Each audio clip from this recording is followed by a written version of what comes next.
No. Yeah, I got a 16-year-old. He's hoping to go to college too.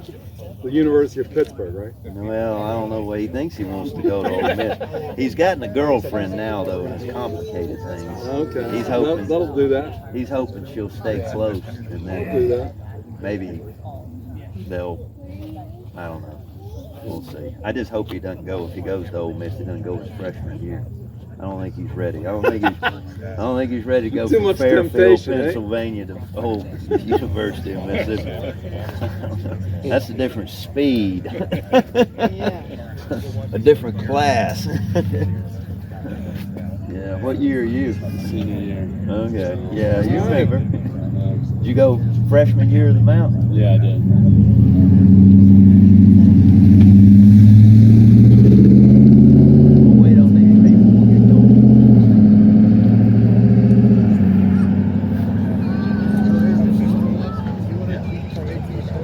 How are you? Didn't see you. Saw him. Wondering where you were. Look, children of the corn. Yeah, it's government property. Don't touch that. James, put that bug back. Worse than a southern boy in a watermelon patch. Come out of there with 500 watermelons, you can only eat one of them. You get shot at over a watermelon patch, though. People. There's a bunch of people waiting over there. Oh, where? Where? Across the highway? There. All right. So. I told them to come over here. Oh, so they're coming. Yeah. Okay.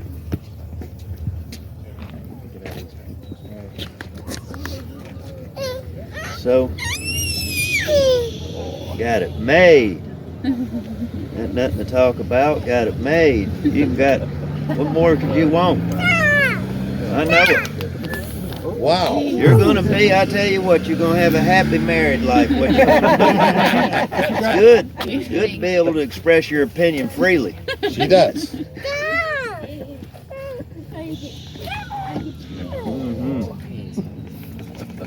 Yes. I got drunk one night and acted the same way. Never hurled myself off a balcony though. Oh, yeah. Took the whiskey bottle with him though, I'll give him that. Oh, he did? He got a drink on the way down. He had it. He had a cell phone. I guess he put in a call too. Just in case. Just in case. He won't change his mind.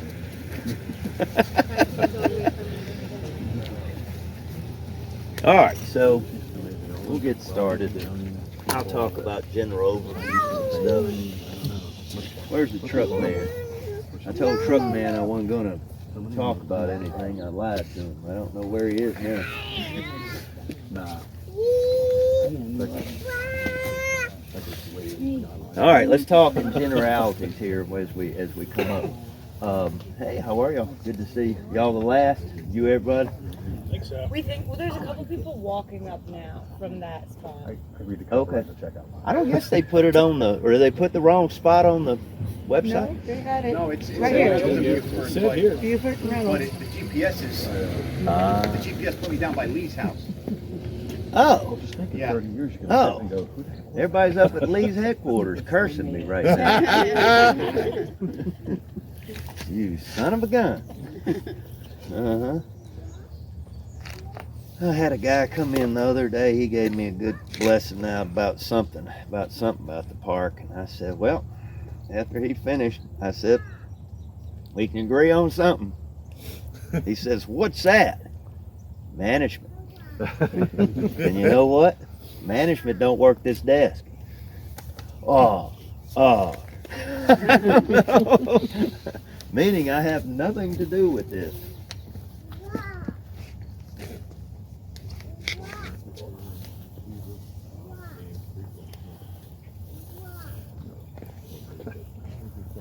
I know it. You've been waiting on her your whole life. Sure have. They're gonna speed up now. Everybody looking at her. Uh-oh. Giant bus coming. Oh. y'all watch out from behind you. Got this big bus gonna squeeze through here. But how's everybody been doing? Is this the last battle walk of the year? Tomorrow? Tomorrow? Are we going through November? Are you doing any lectures this winter? They haven't told us. I suppose we will. Y'all know that we lost, if you didn't get my secret message from whatever that was, the Hancock. Everybody pull in. He's trying to turn. Are they turning? I don't know.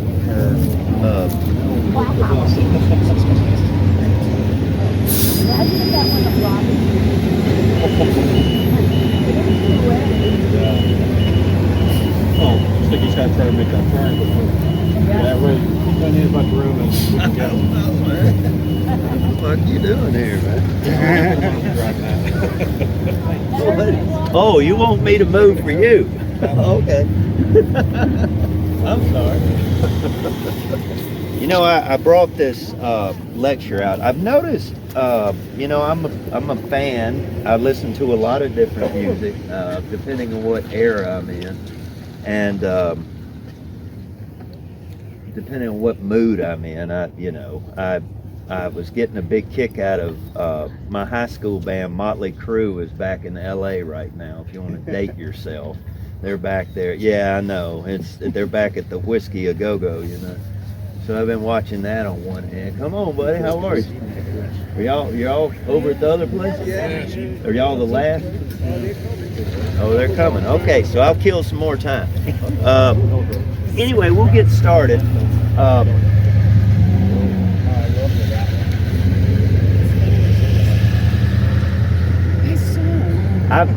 Wow. Well, I might as well not talk now. Y'all all gonna look at the Jeep. So I mean, it's just stuff that you might as well get the Jeep so they'll know what they're talking about, what we're talking about right here. There's several.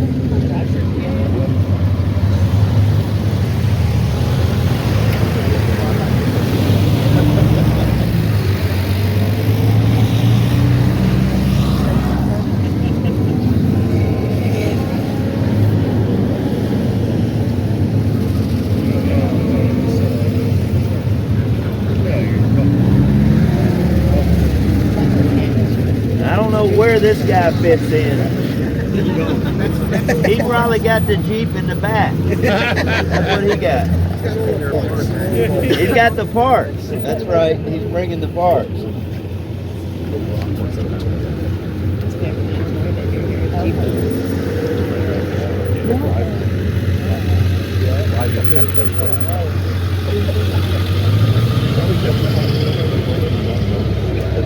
All right. We'll get you off this road. It won't be so loud in just a minute. Let me kill some time here. I told y'all I listen to a variety of music. A lot of people that meet me are surprised if I start sending you music of the eclectic type of music that you have, that I have.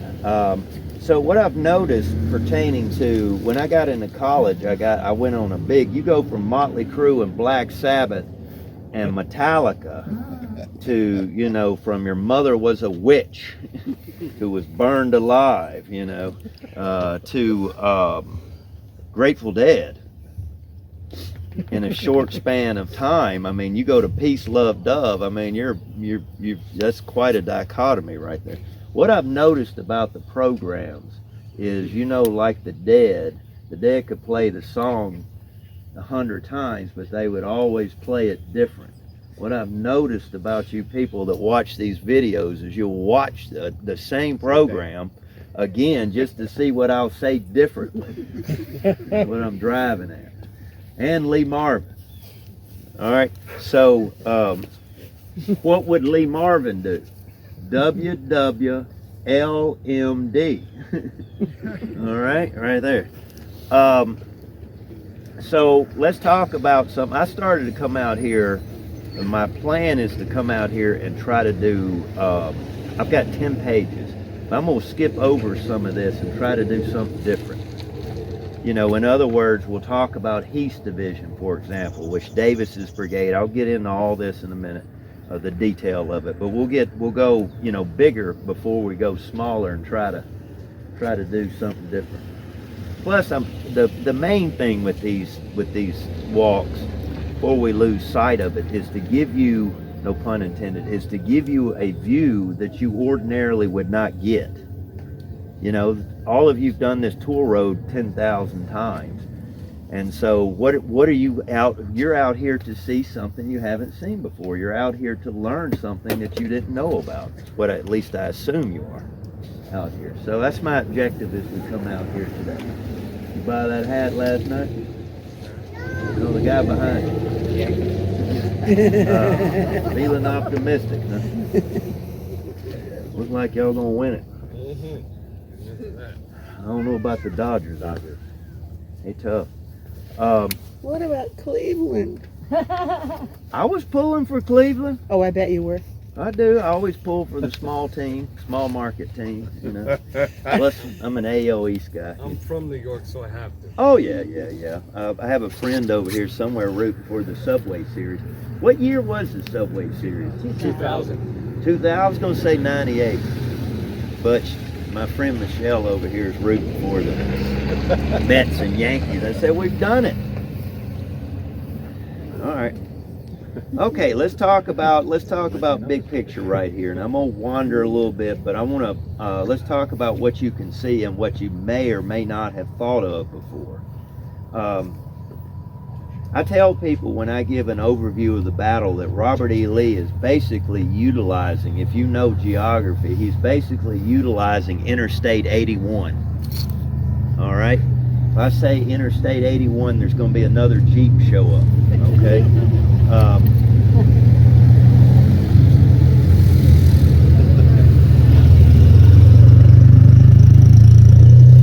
Trying to silence it, man.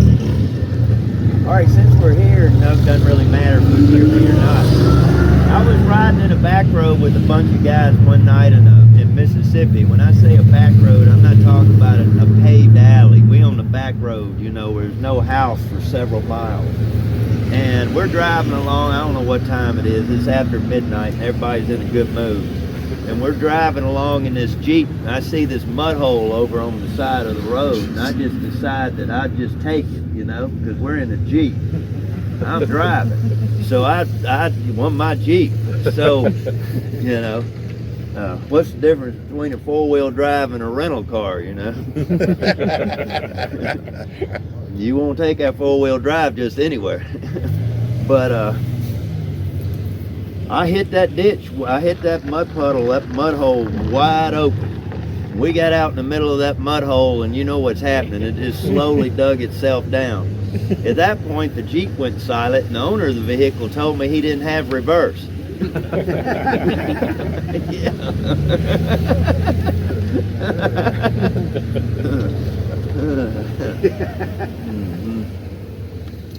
Well, that's about how that went.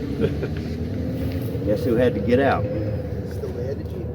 Yeah, had a Jeep. We sat there for a while, you know, in a good mood, because we had plenty left to be in a good mood. We just waited for an hour or so. Somebody come along, and he was in an equally good mood, and he had a chain.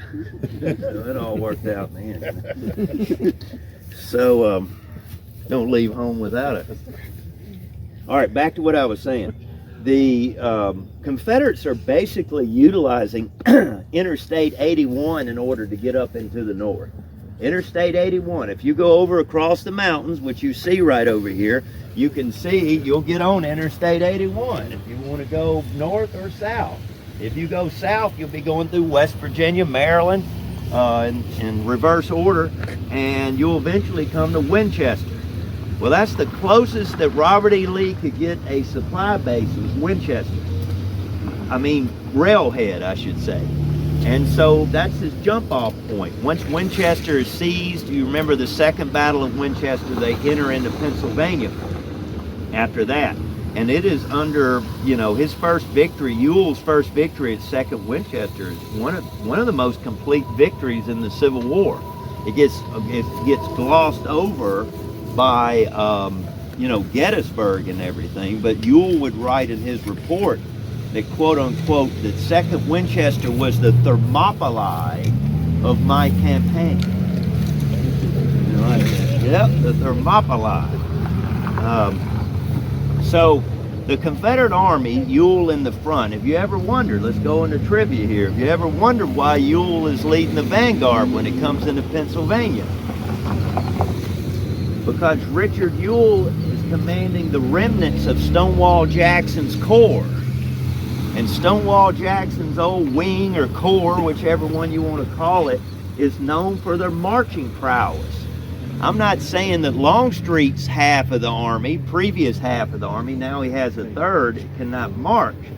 But Jackson's men were setting records for people toting 30 pounds of equipment. I mean, they do 25 miles a day, which is hard to do, toting that much. And they could do it consistently. I do not know. That's just the iron will of Stonewall Jackson. Well, think about it, people. You don't want when you're marching tens of thousands of people, you don't want the slowest people in the front. You want them in the back, right? Because you don't want to clog that road up. In other words, if you put Jackson's old command in the back and they do what they usually do, they'd be bumping up, you know, like a traffic jam. They get to be a traffic jam because they'd be marching. So Ewell's command is the one that leads. Now in the middle is going to be A.P. Hill, and bringing up the rear is Longstreet. Who do you think Robert E. Lee is going to travel with? He is going to travel in the middle of the army. That's why he is in Chambersburg when the Battle of Gettysburg kicks off. He is back here with Hill's corps. Now the Confederate Army by the end of June of '63 is spread out all the way to Harrisburg. Now they're not in Harrisburg, but they're all the way to the banks of the Susquehanna when they're recalled. And the tail end of the Confederate Army, the rear is on the other side of that mountains. It was Robert E. Lee's original plan, ladies and gentlemen, to concentrate his army. Once the spy came in and he decided to pull everybody together, his first decision was where to concentrate. And the original concentration point was in Cashtown, not at Gettysburg. That's about 8 miles from here. Basically, that's at the foot of those mountains. If you had some binoculars, you might could see my cat playing on the porch out there. They're pretty happy today after they got fed last night. At least the one I feed, not my cat. In case it comes over to your house, you can have it. But I'm feeding. All right? Well, if y'all don't come up to the house, I'll give it to you. All right. So, Robert E. Lee decides to concentrate at Cashtown. Well, all these Confederate troops are marching that were further north are marching backwards, and they're bypassing Gettysburg. Here's an aha moment for you. It is in the midst of all this, ladies and gentlemen, when that portion, Ewell's corps, to go back to what I was saying earlier, is ordered to turn toward Gettysburg. In other words, they will be coming from behind the camera over here. Behind the camera is where the peace light is. We're looking basically south right now. But have you ever thought about it, ladies and gentlemen? In other words, let me reenact here in the perfect spot. Here's Gettysburg right here.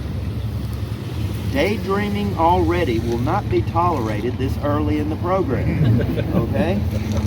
So, the Confederate Army, as it's marching past Gettysburg right here, it turns. So if this is Gettysburg, the original intention was to march over here and go to Cashtown. Cashtown sitting on the ground. All right? In the middle of this, ladies and gentlemen, they get orders. Ewell gets orders to turn. And so as he's marching around, he receives information that the Confederate Army is advancing from Cashtown, and they are now supposed to rendezvous at Gettysburg. That advance from Cashtown is what we're covering today. That is going to be Davis's brigade. But I'm giving you the big picture here before we get going. I'm getting a little ahead of the story, in other words. Those Confederates that are marching around Gettysburg are going to turn toward Gettysburg, and they're going to approach Gettysburg. So in one of the most confusing statements you'll ever hear, the South is coming from the North, and the North is coming from the South. all right, because the Union Army's main objective is to screen Washington, D.C. That is the worst case scenario. That's why they're at Emmitsburg, you know, because they don't want the vanguard, or at least the western flank of the Union Army is at Emmitsburg. And the cavalry, which is, you know, your tip of your nose or whiskers or whatever, is at the forefront. And they get here the day before and they have spread out a screen all the way around. All right, so that's the big picture. On July 1st, the Confederates are not only approaching from the west, they're also approaching from the north. Now, let's get into the Confederates right here. The Confederates, ladies and gentlemen, what is their perception? Okay, let me say one thing in defense of Harry Heath. Let's go through Army organization so we can get down to Davis. Let me back up. I'll get this ADD figured out eventually.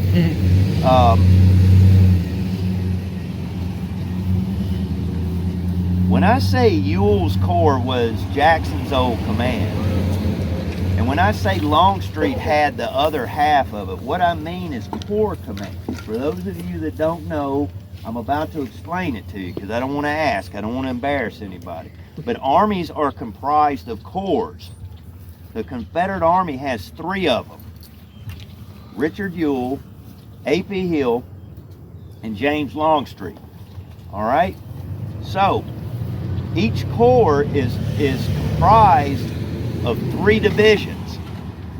3 divisions in each corps. What is 3 times 3? 9. There are 9 infantry divisions in the Army of Northern Virginia. Okay.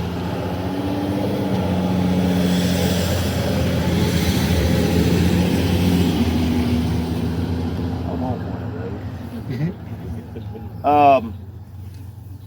A.P. Hill's Corps is comprised of 3 divisions. Michelle, how do we remember the 3 divisions from A.P. Hill's Corps? We remember the initials of A.P. Hill. That's how you remember the divisions. The Corps commander's initials are the division. And they are Anderson, Heath, Pender. Well, you could have put it in the initials order. Now you're AHP. But I mean, it gets it done either way, you know. I mean, we'll get it there. My Boston fan, right over here. Y'all speaking? No. So, Harry Heath's division, Corps division.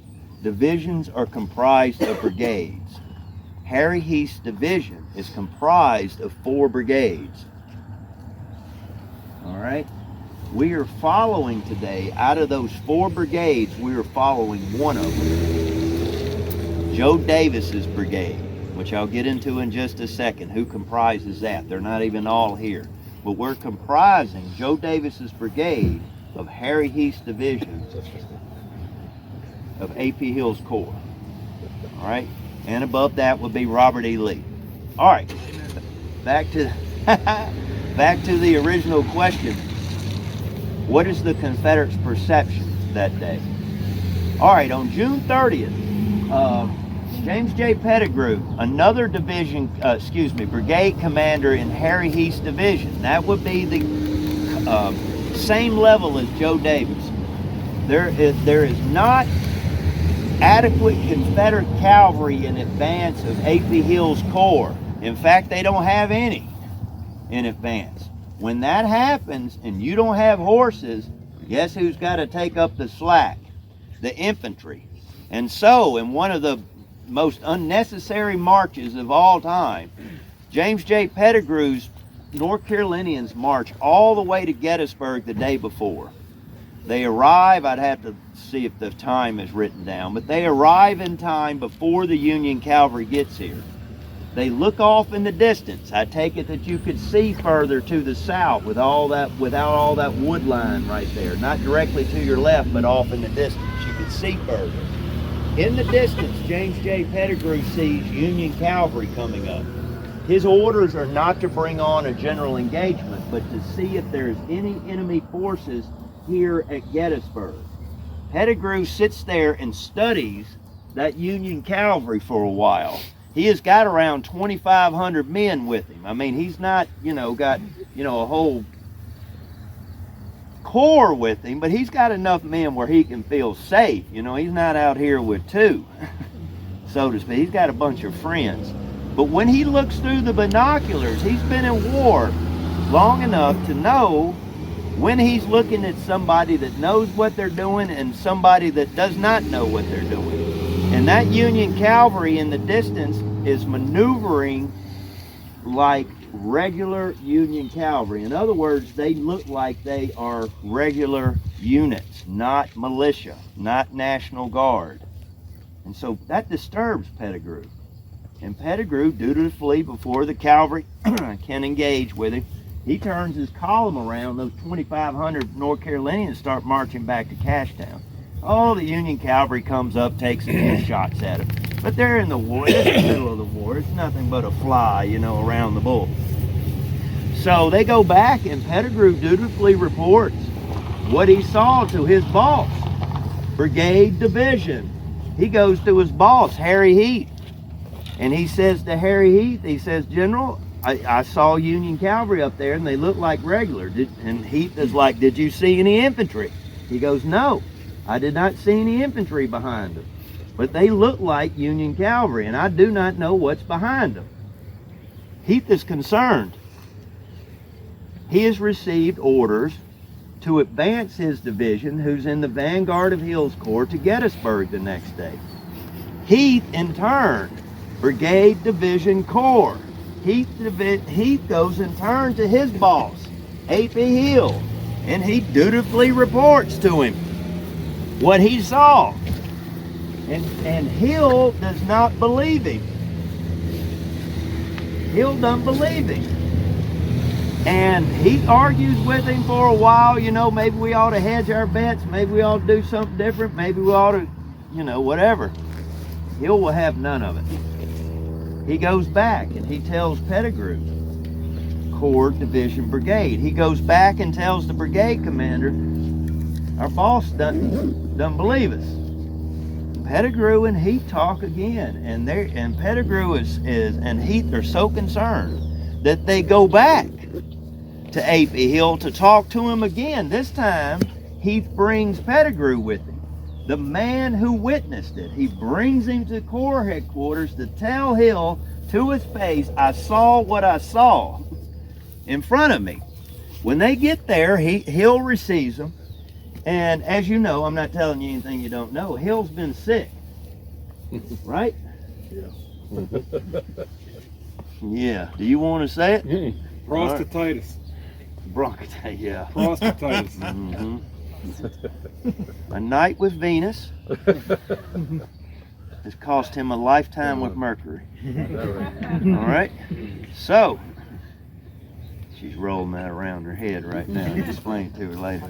Very painful is all you need to know. Well, you're darn right. Superintendent did too. Don't you be stopping by there.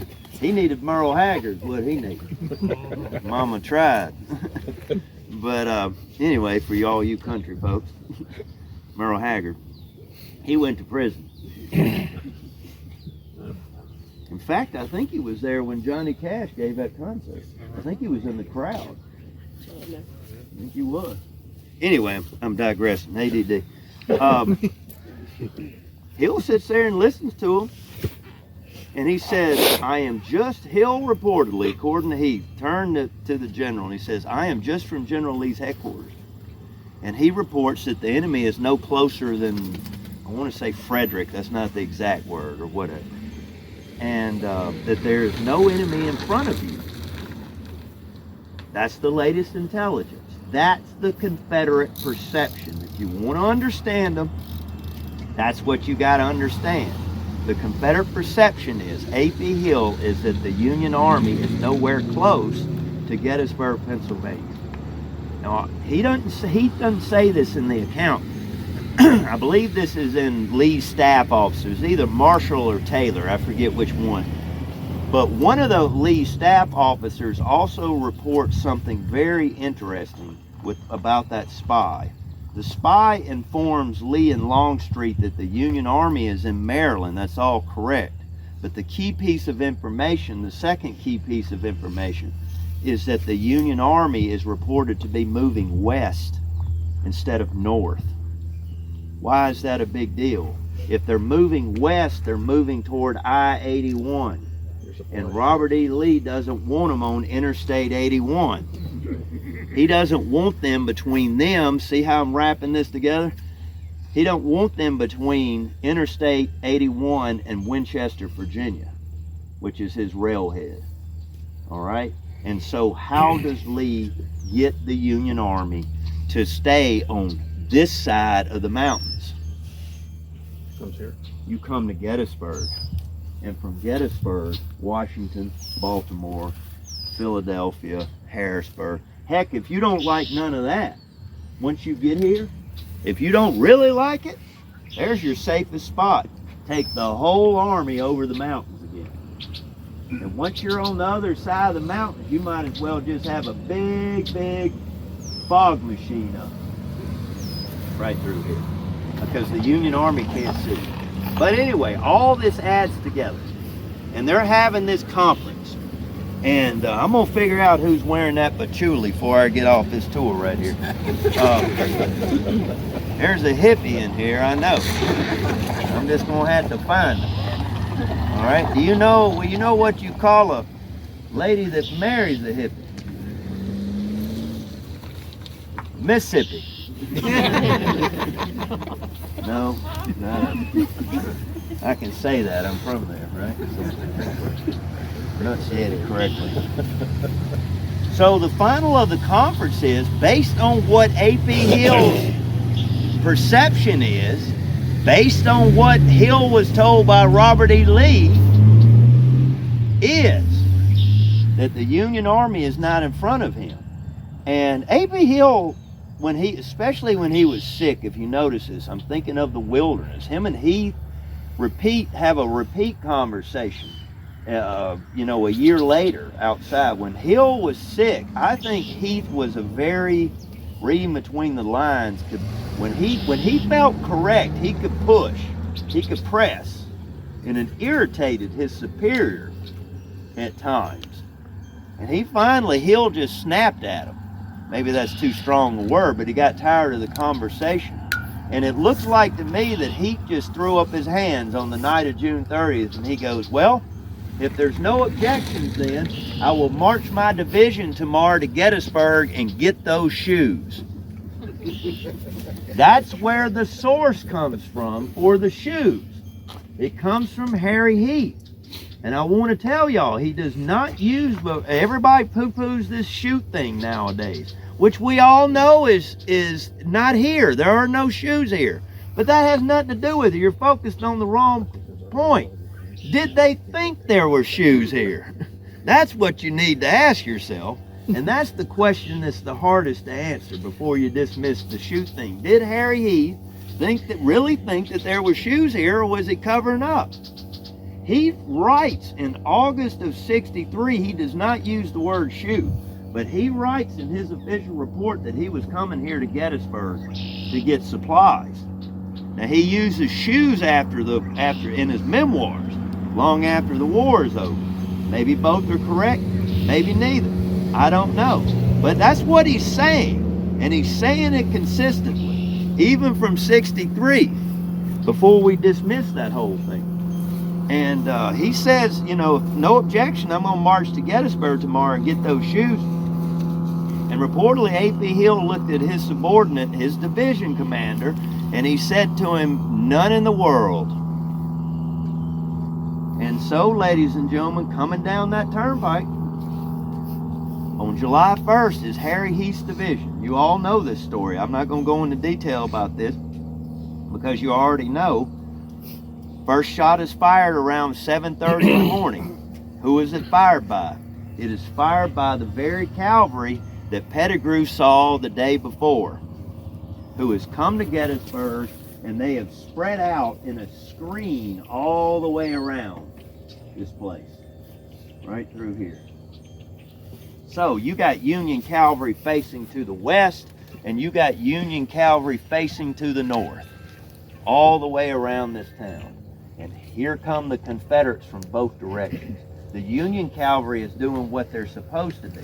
The Confederate cavalry, is, as y'all know, is off riding around getting his name in the newspapers out there, right there, for cheesy Gettysburg lines. All right, does that make sense? That's the big picture. What's the dog's name? Sparky. Sparky. Sparky. Is that named after his poops as a puppy? Oh, Sparky. Or is that named after the electric chair in Florida? After his personality, they try and turn again. Okay. Yeah. All right, y'all step off the road over here. Like a shirt. Now you can. Are you the last though? Is there anybody there? Okay, good. When this bus moves, what we're going to do is, after this crowd moves out, we're going to walk down the road once we get a chance. Okay. Silver mining town in California. Yeah. Resuscitate said piano player. Put him back in the chair. Encore. Encore. My God, they're shooting at us. I could always have Joseph Carr do some dances for us. Ah, there's a deep. Oh, there you are. Yeah. I had that guy.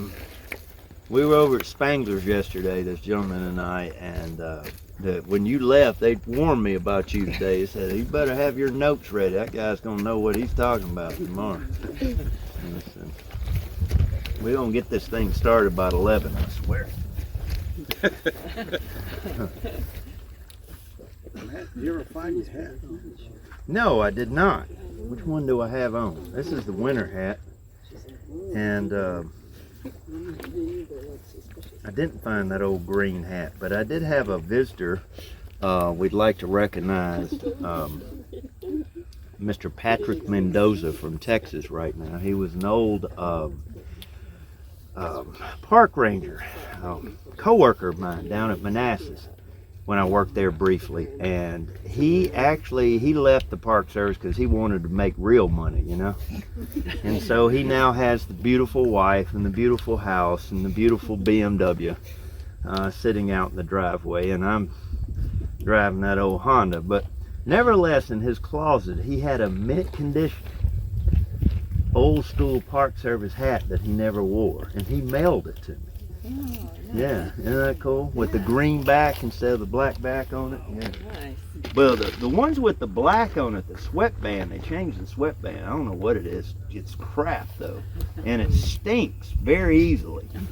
Like you gotta wash his hat constantly. You know, a hat shouldn't do that. A good hat shouldn't do that. It's some kind of quality. That's a quality issue with it. So the green hat's got a good sweatband in it. That's the reason I want it. If you want to get down the nip and tuck of it. Dog trying to bury it. Yeah. Wouldn't even touch it. Not everybody. Almost there. We got one long That's straggler. Brockenboro's brigade way back there. Yeah, I bet it is. No, that's Brockenborough in that RV back there now. All right, what were we talking about? Pettigrew coming to Gettysburg, right? We had just gotten the first shot off, right? Yeah. All right, let's try this again. Without further interruption. Mr. Tennessee. KT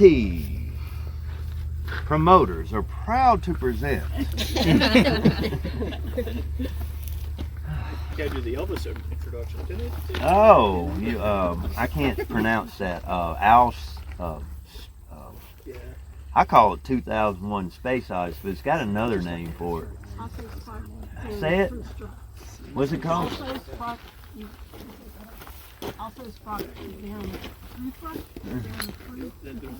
Mm-hmm. Yeah. I once used to put the whole 2001 Space Odyssey thing, you know, dong, dong, dong, dong, dong. Remember those old, like, phone message things with a little tape in it? I put that on my whole message right there. I swear to God, the only time my daddy called me in college, was when I had that on there. And at the end of it, which was like 3 or 4 minutes long, man, he was mad. And he must have really wanted to talk to me. All right, I think everybody's up. Let's get going. So, reorient right here. Now here's the mountain. We're a little bit closer. Right over here, if you look to your left, you see the silo, and you see the white buildings, and you pan to your left, you see that grayish roof right there with the chimney sticking up. That's Hare's Ridge, right along through there. All right, so that is where the Confederates are coming from. Highway 30 is right by Hare's Ridge, and between the other side of the highway will be those white buildings.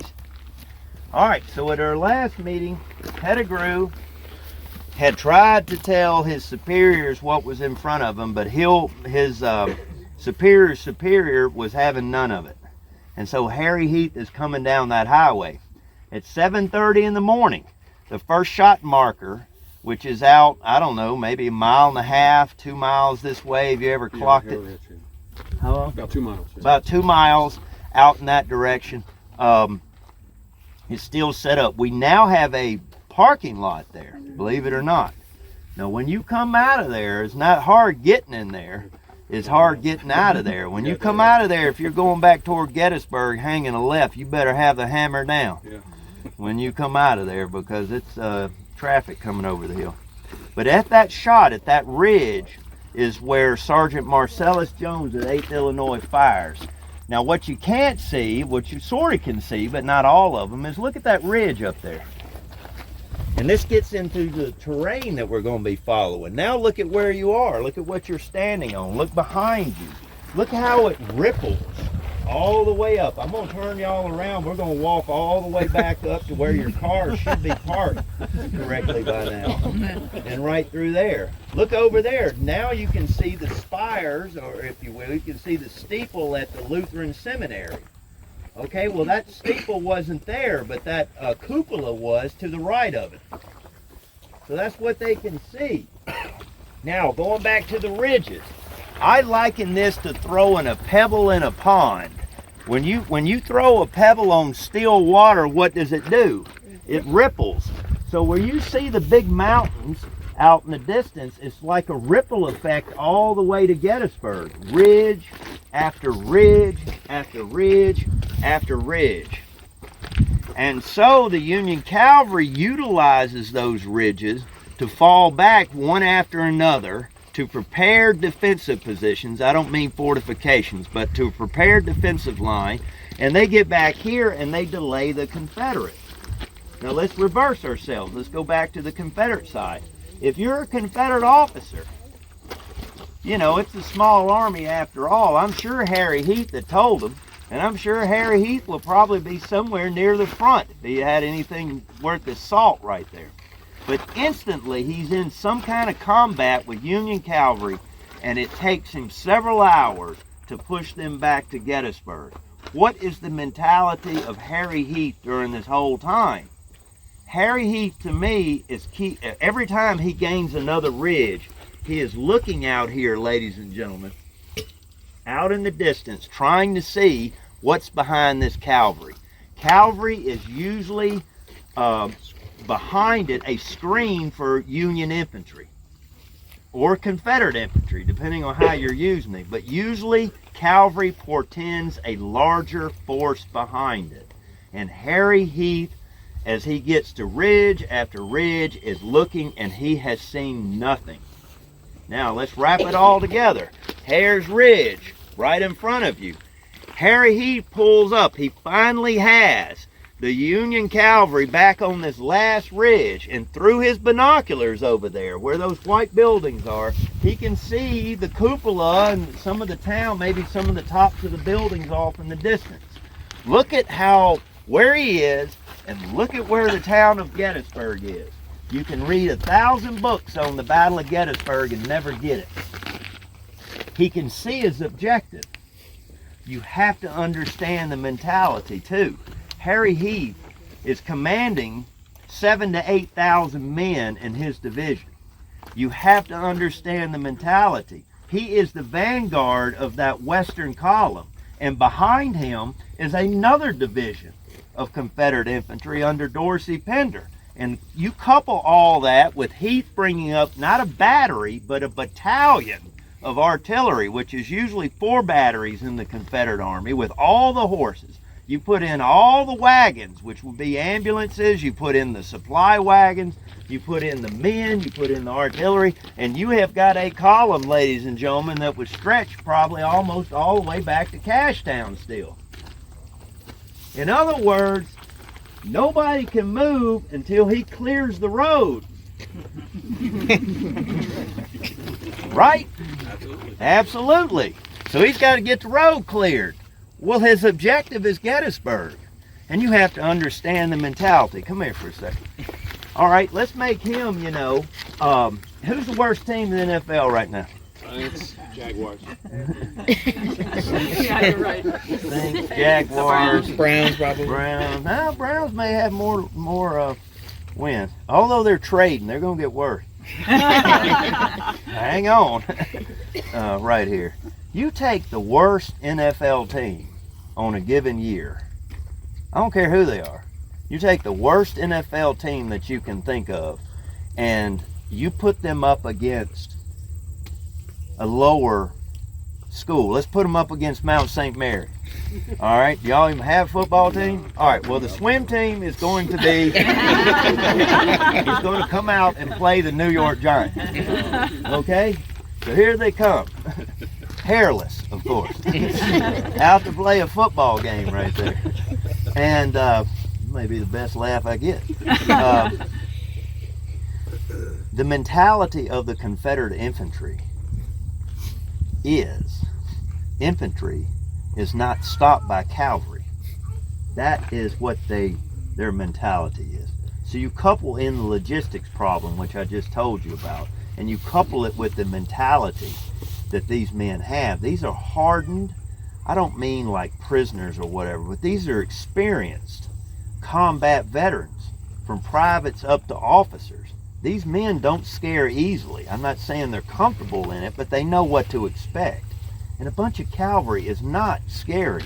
An entire division of Confederate veteran combat infantry is just not happening. What the Confederates can't figure out is why the Union cavalry is being so stubborn if there's no one behind them. It doesn't make any sense to Harry Heath. Now, to reiterate, Heath pulls up here, he can see his objective. And as he's looking out across through there, ladies and gentlemen, he decides that he's had enough and he's going to shake out a battle line. Now, I don't know if Heath was worth his salt. He probably rode along the ridge, I don't know how far. We don't have any record of his movements or whatever, but surely as his division came up, he would send one brigade off to the right, remember, division brigade, and another brigade off here. If he rode down through here and he brought his binoculars out and looked behind you, what could he see? He saw nothing. There's nothing here to see because there are no Union forces. So what I'm trying to roll this back is to put yourself in the moment and the time in which Davis's brigade is shaking out across this ridge right here. What did Harry Heath know and when did he know it? So he has, to reiterate, 4 brigades in his division. He takes 2 of those, ladies and gentlemen. Let me borrow you one more time. And you're going to be the highway right here, all right? Here's the Chambersburg Pike.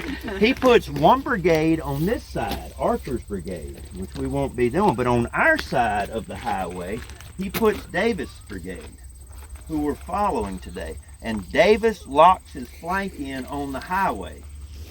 And the highway is your axis of advance. That keeps everybody straight because the highway doesn't move. And because of that, Davis has a straight line to advance with Archer on the other side. But bigger point right here. People knock Harry Heath for bringing on this engagement. I've already explained all that. Let's look at his deployment. With what he could see and what he knew, I think a 2-brigade front to finish it off, I mean, you've got a wide front, you're not marching in column, you're in battle formation. I mean, it looks good to me. I mean, what would you do? What would you accomplish? I'm sure Heath is thinking the same thing. What would you accomplish by throwing another Confederate brigade out there? All right, and extending it. I mean, there's no enemy force in front of you.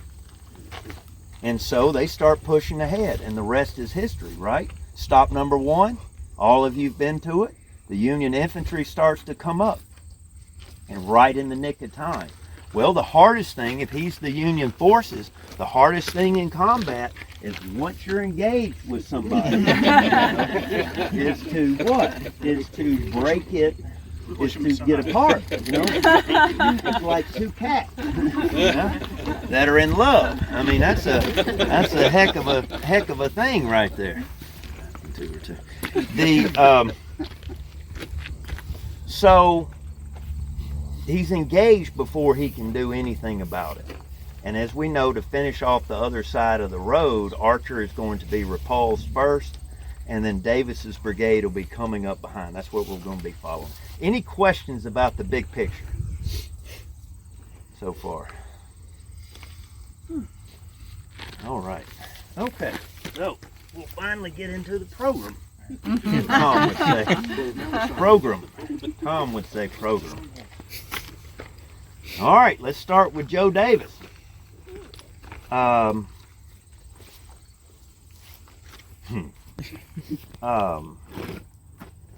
Joe Davis, let me figure this up, he is 38 years old. Here's the battle. He came from planters, planting family. He was sent to private school. He is not a dummy. He attended law school at Miami. Where's my Ohio lawyers? He attended law school at Miami University of Ohio. Oxford? Ohio. He later returned to Mississippi after that and settled in Canton. For you Civil War buffs, that's where Joe Johnston's army and Jackson retreats to when Grant comes after him in 1863. That's Canton.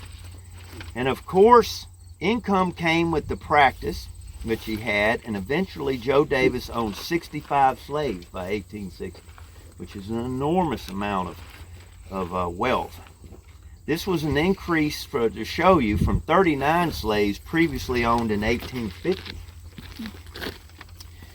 So he was appointed state senator in 1860, but upon Lincoln's election, he tendered his resignation and accepted a captaincy in the 10th Mississippi.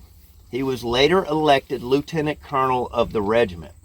Shortly thereafter, this is all early war, he was called to Montgomery, Alabama to serve on the staff, here's the kicker, of his uncle. Who his uncle was? Jeff Davis. Does anybody need to know who Jeff Davis was? How about the little girl in her mama's arms over there? Do you know who Jeff Davis is? All right. So he's serving for the president. Keep that in the back of your mind. I'm going to come back to that in just a second. Among his uncle's staff, he served alongside aides Louis T. Wigfall, who would later become a Confederate senator from Texas. George Washington Custis Lee, who was Robert E. Lee's eldest son, was serving the president. And later on the staff was the son of the now deceased General Albert Sidney Johnston from Shiloh fame. So you've got a who's who here of children of famous people. Joe Davis accompanied his Uncle Jeff to the battlefield of First Manassas. And that's where he first saw combat. Not being shot at, but the aftermath. Right there. His position, Joe Davis's position, required him to attend many of Richmond's socialite functions. Terms most frequently used by the ladies that kept diaries in Richmond and caught a glimpse of Joe Davis is they described him as amiable, unassuming, and agreeable. Another officer found Davis to be, quote, a very unpretending and pleasant gentleman. Now, you know, it's one thing to push paper. It's another thing to win glory. It's hard to win glory pushing paper. So Joe Davis wants to advance himself. And I think, you know, like Clint Eastwood said, a man ought to know his limitations. Right here. Thank you. You keep laughing, I'm going to keep going. The Army of Northern Virginia was winning battle after battle in the autumn of '62, and Davis wanted to be a part of it. Jeff Davis nominated his nephew in the summer of '62 to the rank of Brigadier General. His uncle nominated his nephew to be a general. Now, what have I told you so far that would rate that? The nomination was rejected at least once. However, he finally won promotion on October 8th to rank to backdate from September 15th and accepted the rank on November 1st. A clue to his, this is sad to say, a clue to his finally winning his stars can be found in a letter from General Howell Cobb to his wife on November 17th. Quote, Colonel William Brown told me that Joe Davis had been made a brigadier general. The Senate rejected him, but Ben Hill got the vote reconsidered. That's another senator. Provided Joe Orr would be made postmaster at Athens. So a postmaster general swap for 3 stars is how he got that. In the words of historian Bob Crick, who I would put as the foremost expert on the Army of Northern Virginia, and somebody, if you ever read, you're going to need a dictionary. About every page. You've read him, huh? Oh, Lord have mercy. Right there. I'd love to see it. I don't wish him any harm, but I would love to inherit his thesaurus, man. He can come up with some words that... Historian Bob Crick says, quote, his promotion seems to be as an unadulterated an instance of nepotism as the Confederacy, as the record of the Confederacy offers. Quote, there seemed little else to commend him beside his relationship with his uncle. Now, Joe Davis is basically in his first battle, and he is with these men, and they are green likewise. Now, they have 4 regiments in a brigade, right? 4 brigades in a division, 4 regiments in a brigade. Joe Davis, if could handicap him any more from his inexperience, he is also missing 25% of his brigade. The 11th Mississippi, who was not here and we won't spend time on, but that is where the class came from Ole Miss. Some people are waiting on me to mention right here. They're the ones that are in Company A of the 11th Mississippi, the University of Grace. The 11th Mississippi is is crossing over the mountains. They've been left with the division supply train. They didn't have any cavalry, so that regiment was detailed to guard wagons.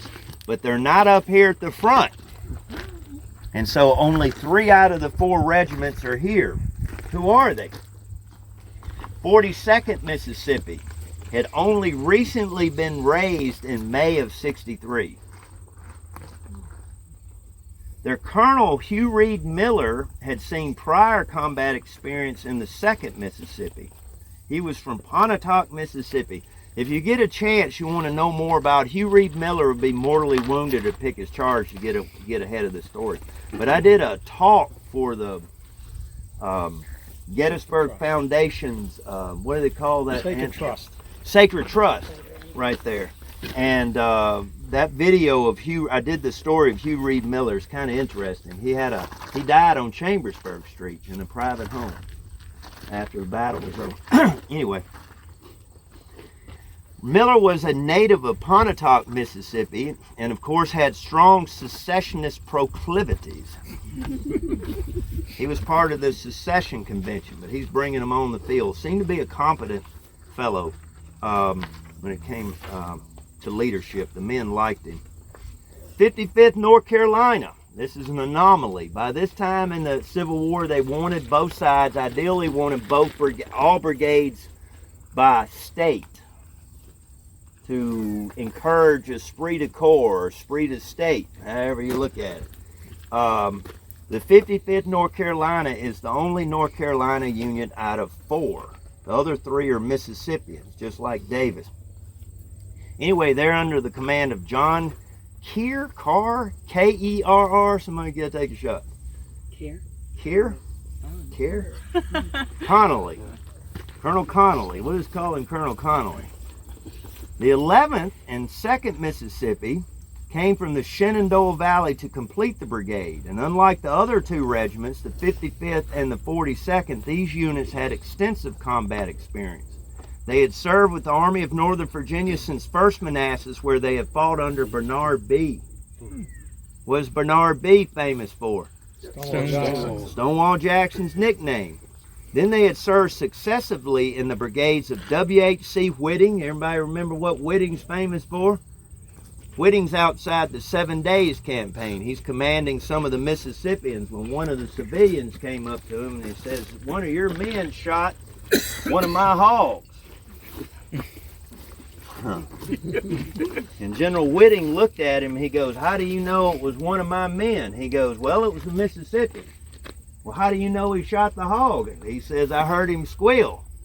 And the general stood to his full height, every inch he could get, and he informed that gentleman that he must be mistaken, sir, because when a Mississippian shoots a hog, it don't squeal. And he dispatched him in short order. Right back there. Yeah. So they served in the brigade of Whiting and Evander M. Law. What is Law famous for here? Alabama, Little Round Top, right? See how they shifted Law to Alabama? Alabama troops. And they fought at 7 Days, Gaines Mills, 2nd Manassas, and the Battle of Sharpsburg. Now the last one, this 2nd Mississippi, was commanded by John M. Stone, and he was remembered, quote, as a modest, unpretending man who was, quote, gallant and lion-hearted on the field. Now the one thing about Stone, if I could take a deep dive with you, and I'd have to look it up to see who was ranking, Miller or Stone here at Gettysburg. It's not really going to matter afterwards because Miller died. But Joe Davis, to go back to him for a minute, he was constantly absent. And when Joe Davis was absent from his command, I'm talking outside Gettysburg right now. I'm talking like a year later at the Battle of the Wilderness. Joe Davis is off on a detail. I think he's down with his uncle visiting Chattanooga or something like that, you know, in the midst of all this. Joe Davis, when he's not there, John Stone is in command of the brigade. If you ever go to the old Capitol Museum, which is the Mississippi State History Museum in Jackson, Mississippi, the state of Mississippi Confederate monument is on the Capitol grounds. On top of that monument, if you think about this, my point is totally here. On top of that monument, out of all the Mississippians they could have put up there, on top of that monument, they put John Stone. Somebody liked him a lot to put him on top of the state monument. He's very competent. Anyway, he's got to rehash out of 4 regiments, 2 of them are green. The 55th North Carolina, 42nd Mississippi. 2 of them are veterans. The 11th Mississippi, which is not here, and the 2nd Mississippi. So what that boils down to, ladies and gentlemen, if you're keeping up with my math, is out of 3 regiments advancing right here, only 1 of them has combat experience. So you add that to it. You add the inexperience on the lower level and the inexperience on the top level. You see where this is going? Not good. But they're out in the vanguard. So here they go. Any questions so far? Good. Y'all getting hot? I'm regretting this t-shirt already. Which regiment did Law come from? That's a good question. Which regiment did Law come from? I don't know. Somebody look it up. Law, let me see if I'm answering the question the right way. Law is a brigade commander here. And Law is a brigade commander at, this is what I do know. I don't know Law's original regiment. Law is part of Hood's division. I'm taking a deep dive with y'all at Antietam. And Law is already a brigade commander by then. It's Law's mixed brigade of Alabamians and Mississippians that charge in there with the Texans and clear the cornfield. He actually stays with the Texans here too. So he has, if you think about all those leaders, like leaders usually stay with their original units. That guy's gonna look it up behind me. 4th Alabama. According to my original research, I believe, who asked me that question? His original regiment was the 4th Alabama. You know everything. See how easily these things can be solved? What were you doing in your dorm room at Ole Miss back in 19... Yeah. Okay, let me read a couple of quotes and we'll get moving here because we're running way behind. As his men deployed, Davis noted the terrain. Now, Davis is writing his after-action report, and he is recalling what he saw from that ridgeline. Quote, between us and the town and very near it, he wrote, was a commanding hill in wood. The intervening space being enclosed fields of grass and grain and was very broken. A railroad cut, he didn't write this, a railroad cut also paralleled the Chambersburg Pike, and the stream, Willoughby Run, was lined, according to Davis, with thick underbrush and briars. Despite these obstacles, Davis and his men pushed forward. His front probably occupied about 400 yards, preceded by skirmishers. Heath would later write, quote, the objective being to feel the enemy, semicolon, to make a forced reconnaissance and determine in what force the enemy were. Forced reconnaissance. What does that mean?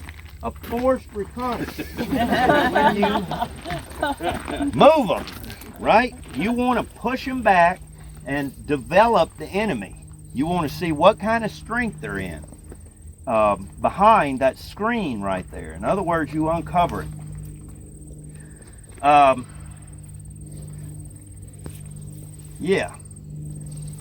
And to determine in what force the enemy were.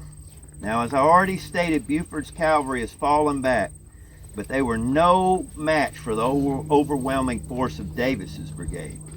Around 10:30 a.m., Heath's division has made it here, and they're deploying along that ridge line, and they're ready to come forward.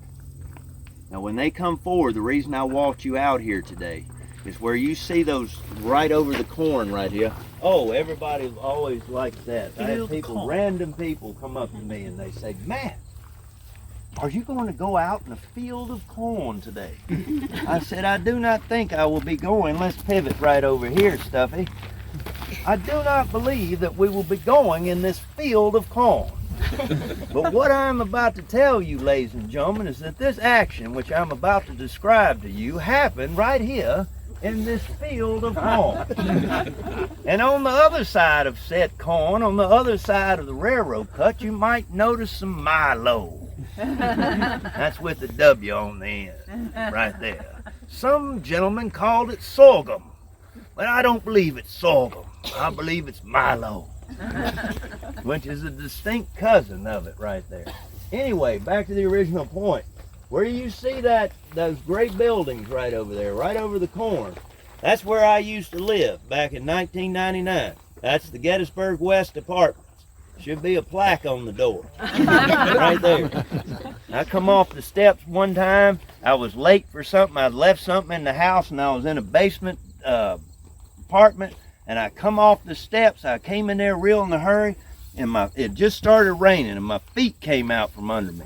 And as I sailed through the air, down the stairwell, I thought to myself, I still remember it distinctly, Matt, this is really going to suck. Bam! I hit the side. Oh!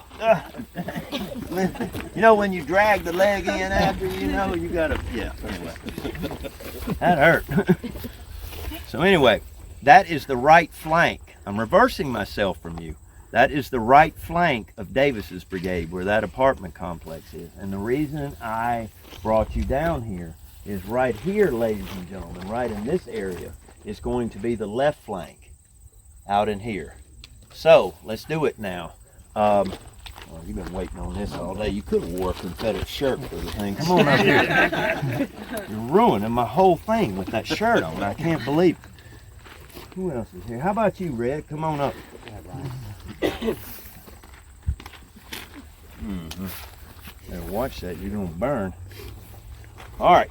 So, like I said, they got 3 regiments right here. Over here by the apartment complex is the 42nd Mississippi. Right here is the 2nd Mississippi. Remember Miller, Stone, and then Connolly. 55th North Carolina. All right, 42nd, 2nd, 55th. 55th is right in front of you. The 2nd is right here in this field of corn coming up through here. And the 42nd is out there by the highway. Now, let's talk about what happens in real time, or what I think happens in real time. As they start to ascend, look at how they are climbing. I won't walk you all the way down, but look behind you. We're going to be steadily climbing until we get back to our cars over there, okay?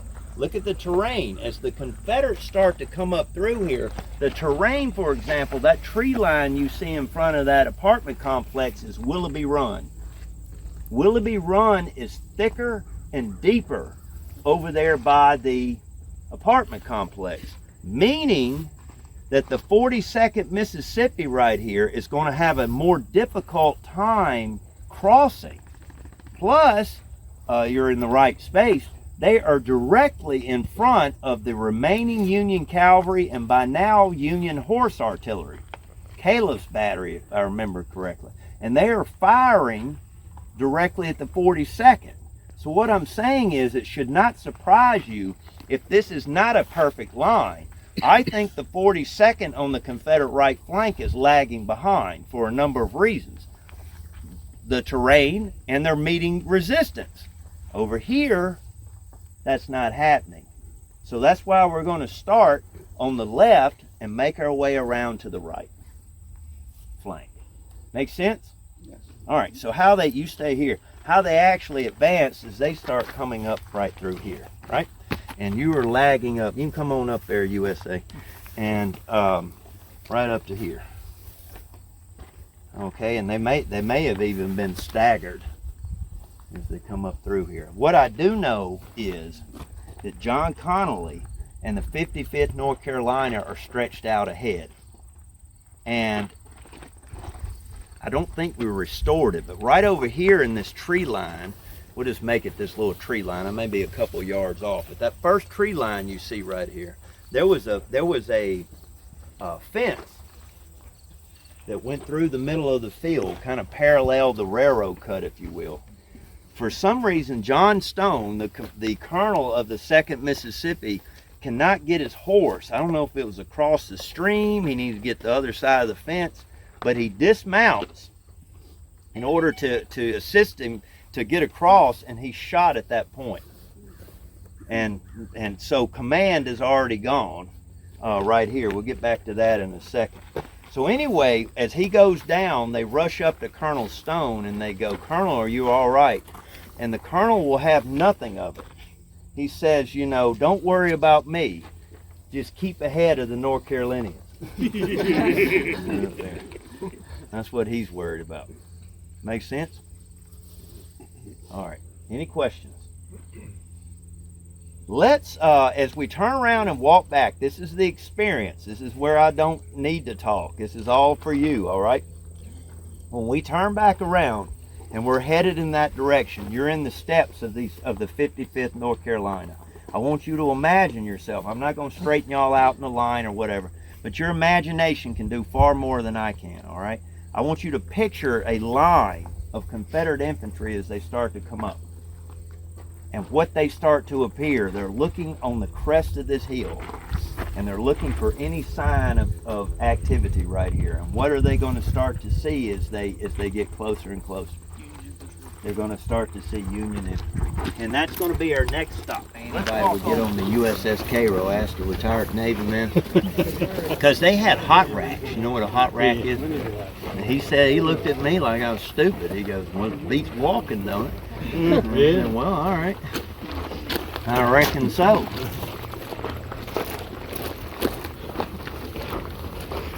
Does that house anything down there? Any historical significance to that house? This is the Wills Weinbrenner house.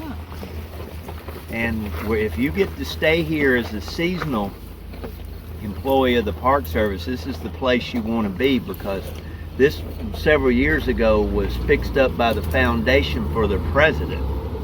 And so, you know, it's got the central heat and air, you know, to it, that you wouldn't get ordinarily in government housing. I assure you. We still like fuel oil in the government, not forced air. Right in there.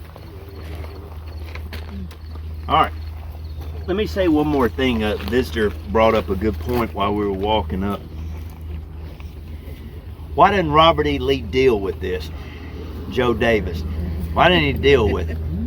Well, I'll give you some insight into Robert E. Lee, too. He's got to play politics. Right? Did you ever watch the movie Casino? He should have just hired the guy, rehired the guy, instead of ticking off the commissioner. Sometimes you have to hire people. Do you see the movie, man? Yeah, looking around, see if anybody give you any, hey, I saw it. Yeah, I know exactly what he's talking about. Robert E. Lee's not going to touch that. Why would he? It's like a marriage, people. You know, how many battles have you decided not to fight? Well, it's just one of those battles. Everybody smiling. You know, nobody look at their spouse. Everybody looking at me. Yeah, man, I'll tell you what, man, I walked away from a bunch of them. What they telling me. You had a mean one too, didn't you? I guarantee. So, there's that patchouli again. I'm gonna figure out who you are.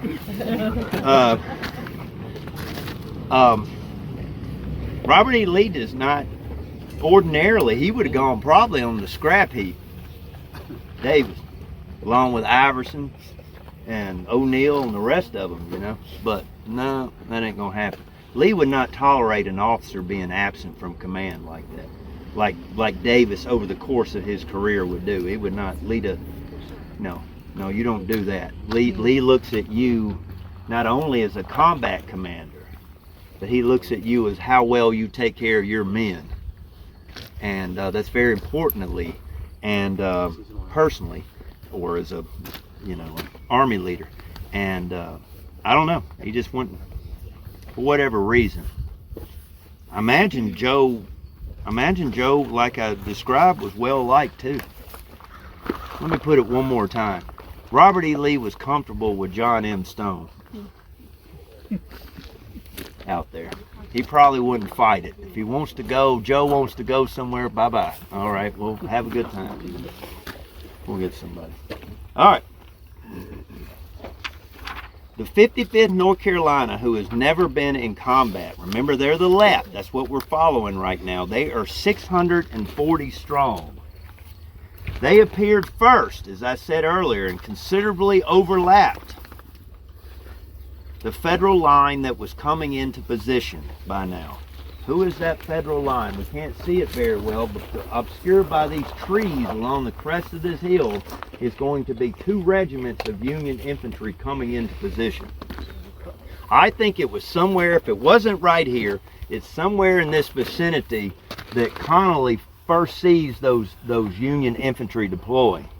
He is very happy to see, though, from a combat standpoint, his own self-centered standpoint, that his line, which is stretching over here, is far outstretching the Union line that ends up there where the road teased. Okay, so this is why we're out here walking it. The North Carolinians, if they went straight, would ended up in those woods. The enemy is over here.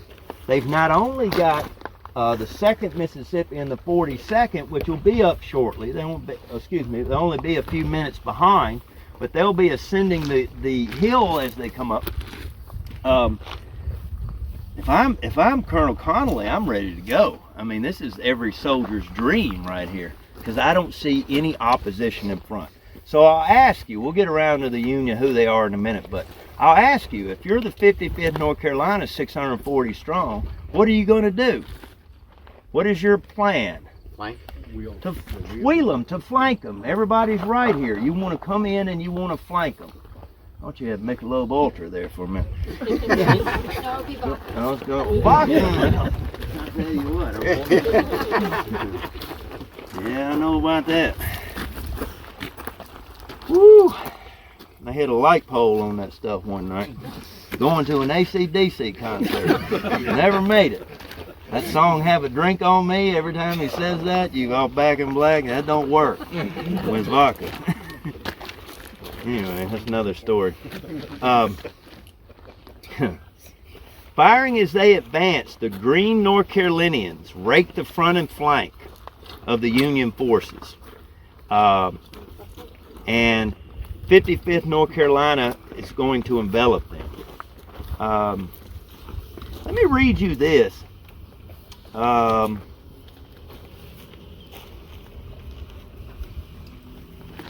This is an account I didn't have. I just added for this tour right here. It's kind of lengthy, but it's cool. There is a book coming out. I should give credit to who found this. There's a book coming out called Mississippi at Gettysburg. I believe it follows in the line of the other book called Texas at Gettysburg or something. And it's basically primary sources, one source after another. How you doing? One source after another. And primary accounts. In other words, it's not much narrative to it. It's all one account. But anyway, I got this account from that book, which should be out any minute if it's not already out. The following morning, this is Corporal Samuel Hankins of the 2nd Mississippi. They'd be coming right through this swell and ascending. Look at how they're coming up this hill right here. Now backing up, back down here, between 9 and 10 o'clock on July 1st, we halted at the foot of a hill and fronted when our Colonel Stone came down the line, stopping in front of each company and giving instructions. On reaching ours, he remarked, "Men, clean out your guns, load, and be ready. We're going to have it." Our first lieutenant, Lieutenant Whiteley, had been under arrest a few days for disobeying some petty order, and had kept along with the company at will. To him, Colonel Stone remarked, "Lieutenant Whiteley, you can take command." "Thank you, Colonel." And Whiteley obeying, we then marched to the top of the hill. They let them off arrest. You ever see that in the Union Army? You remember that? That's common. You going into combat, you want everybody there. Okay? Court-martials can be dealt with later if you survive. Up to this time, he wrote, not a report of a gun or of any kind have we heard that evening. Other regiments, is still him, other regiments filed to the left until Heath's division was all in line, except the 11th Mississippi, which was on detached duty. In front of the entire line, there was a large opening, descending into a small valley, and across this, up a slope, to the edge of a line of timber.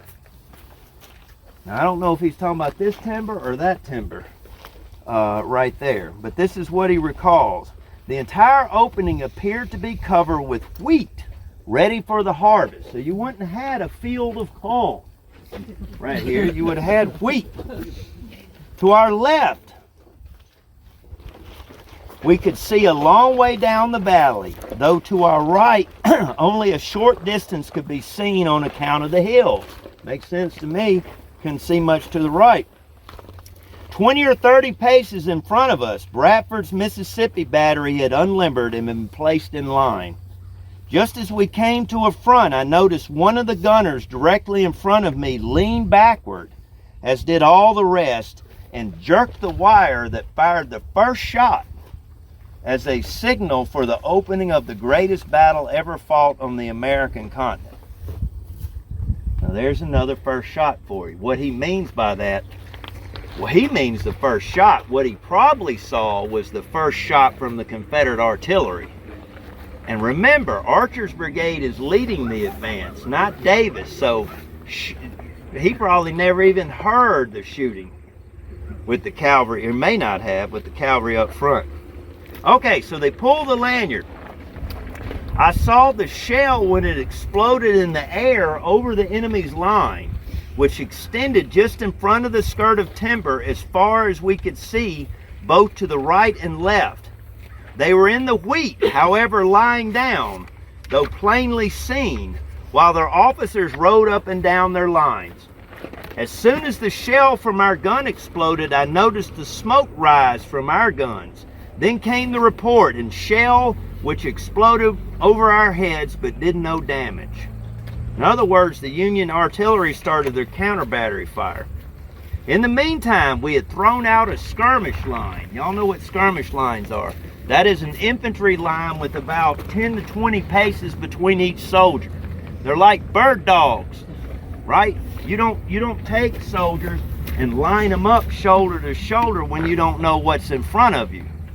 In other words, you stay there. You space yourself out like further than this, but you space yourself out like a skirmish line, and therefore you can develop. If the enemy's over here, he's playing the catch it. If the enemy is over here, you envelop them, you develop them without getting as many people killed. Right? They're like bird dogs. They go flush them for you. They hunt them for you. You can't see in this wheat. I had my moment with that. I was on a tour of Bryce's Crossroads battlefield. I wasn't giving it, but I was on a tour at North Mississippi. This is Nathan Bedford Forrest.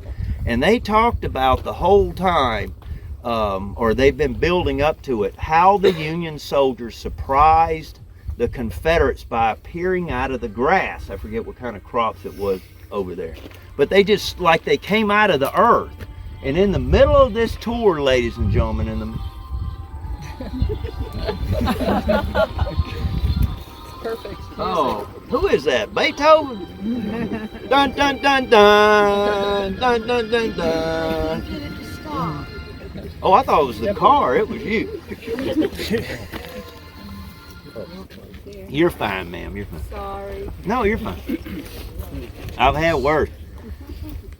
I used to work with General Lee at the Visitor Center, Frank Orlando. He was a dear guy, good soul and everything.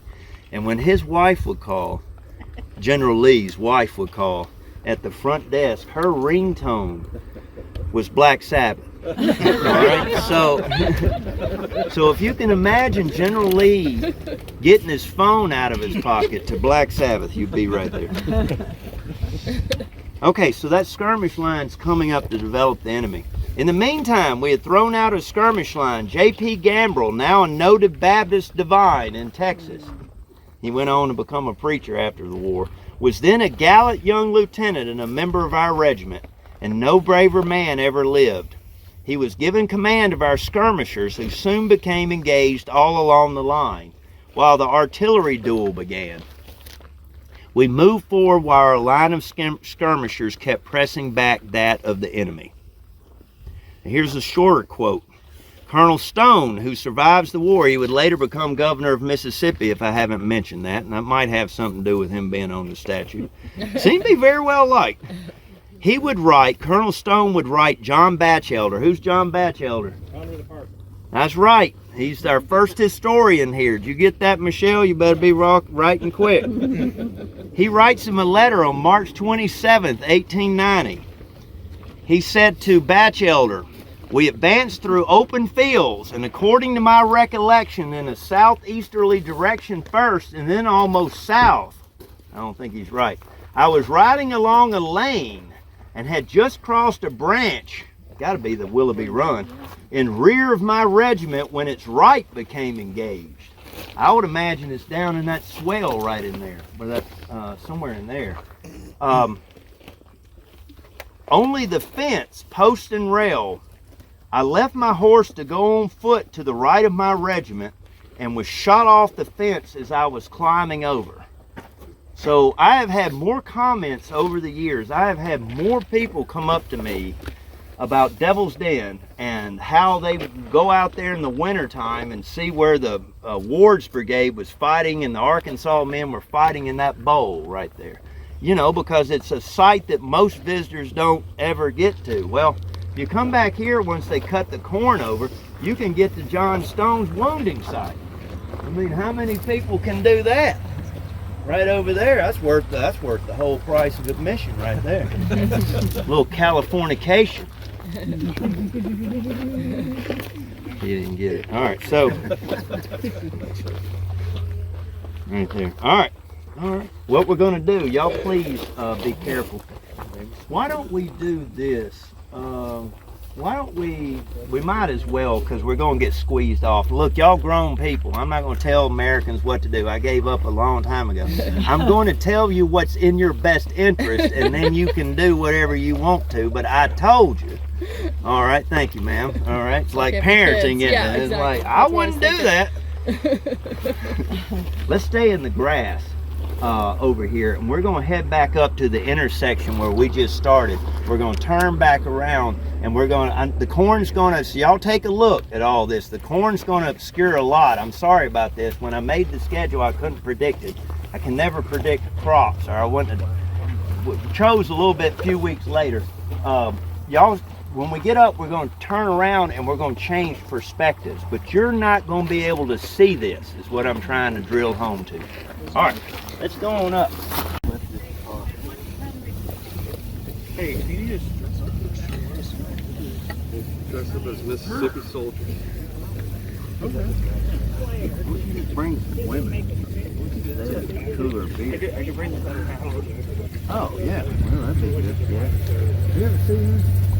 I don't know how you pulled that off. Like I told the guy the other day, I said, nice to be over your head at least one time. I was in a bar one time with this girl that wasn't even with me, but it looked like she was with me. You know, she was up here. And everybody would look at her, because she was the best looking thing in there. College bar, too. And then they'd look at me. And then they'd look at her. And they start whispering to each other.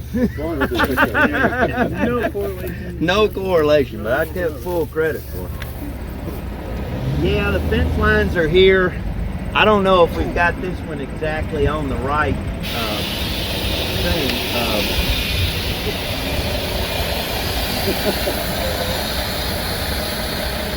We think I'd have to go back and look if it was snake rail fencing or not. The nice thing when we do the snake rails, I don't know if we put snake rail up just for everything, because if you ever thought about it, you don't have to drive a stake for snake rail, and you know, you don't have any paperwork because you're not digging a hole, right? So that you dig a hole in a park, you got a problem. So you got a lot of paperwork. So this kind of, you know, and you can take volunteers once they learn the rhythm to it or the method to it. You can lay some fence now, and if you do it year after year and you get the same volunteers who've already been trained, I mean, you come out here and lay hundreds of yards of fencing. To go back to the lady's question about the fencing, though, the Warren maps, which were done by the Union Army, the engineers here, Warren was still the chief engineer, was done in the winter of 63 and 64. And so when they come out here, they map every tree line, they map every, they even register what crops were in there. So when we replace something, getting around to the original question, that's one of the sources that we would consult, you know, besides like trying to find a needle in the haystack with like Colonel Stone saying I got shot off a fence, you know, like that. So, all right, let's flip sides here. I told you we're going to go to the Union side, so you're facing correctly now if you're in front of me. All right, the Confederates would have been coming from in front of you. Now, a lot of people, and this is because I think the way we did the tour road, but I don't know how else we would have done the tour road. I see why we did it.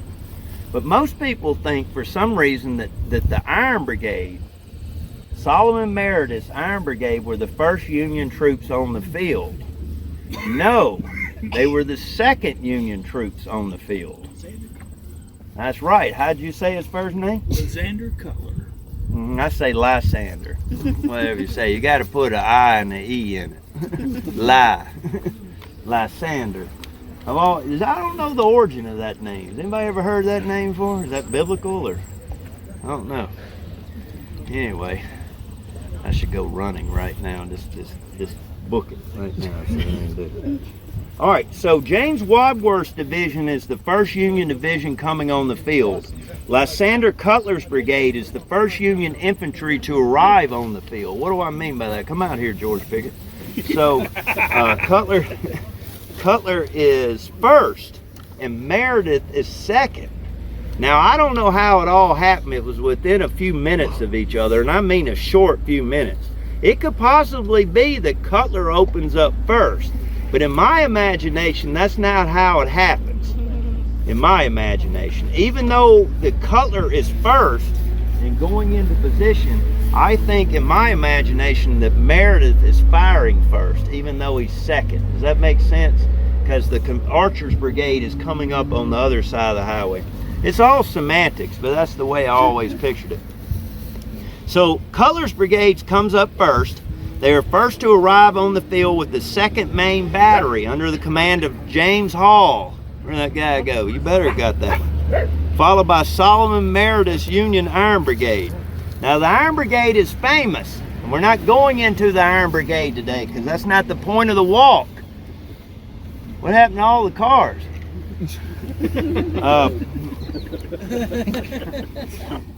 Cutler's brigade did not have as much combat experience.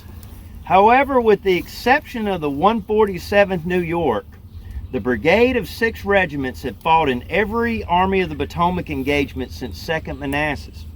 Their commander, Cutler, originally served in the Iron Brigade as the colonel of the 6th Wisconsin, who we'll get back to in a little while. The brigade would arrive at Gettysburg, minus the 7th Indiana, who remained behind to guard the trains. Does anybody remember where the 7th Indiana ends up on the night of July? Culp's Hill. That's right. They are the ones that happen to be the only unit up there when the Confederate reconnaissance comes. A small world. But they're not here. Nevertheless, the brigade consisting of the 76th New York, the 84th New York, the 95th New York, the 147th New York, and the 56th Pennsylvania. See how they had an anomaly in there? They've got one Pennsylvania unit. They numbered 1,566 veterans. Reynolds reached the field first before his infantry. That's General Reynolds. His division was descending Hare's Ridge, which I've already shown you, and pushing Buford's cavalry back. Sending word to his commander, George Meade, Reynolds committed the infantry. Wadsworth's division hurried down the Emmitsburg Road. The Emmitsburg Road is the highway that goes between Pickett's charge. Okay? They're hurrying down the Emmitsburg Road. They're heading into town. Meeting Reynolds at the Cadore Farm, which is the big red farm still there in front of the high water mark. Reynolds meets them approximately there and has them turn to the left. In other words, the Union infantry gets to this spot by doing Pickett's charge in reverse. They come over to Seminary Ridge because the Confederates aren't there yet. This is very early in the battle. Hope I'm not losing y'all right there. Y'all got to be related. All right, so Cutler's brigade turned left and headed across the future Pickett's charge field toward the seminary. Reynolds deployed Hall's battery north of McPherson Farm. That battery is the one right across from the restrooms today, along at the West End Guide Station. So he deploys there, Hall's battery. Reynolds meant for Hall to draw the fire of A.P. Hill's gun on Hare's Ridge while the infantry deployed. A dangerous position for sure.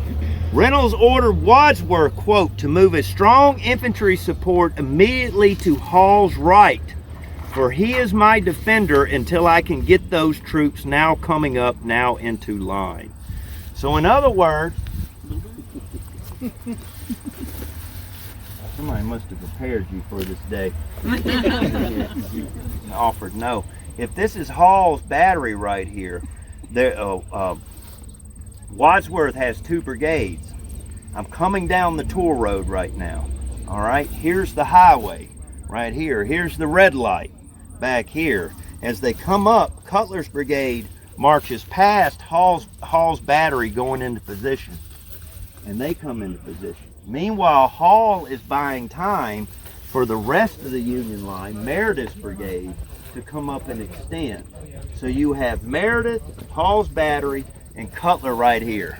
In other words, if we all start humming Chariots of Fire right now, who I did not know was financed by Dodi Fayad's father. That movie right there, there's some trivia for you. Who Dodi Fayad was? Princess Diana. Princess Diana. I can't remember his daddy's name, Mr. Fayad, but yeah. So yeah. Anyway, back to the original point. Here's Cutler's brigade right here, where you had to move your cars. Right along through here.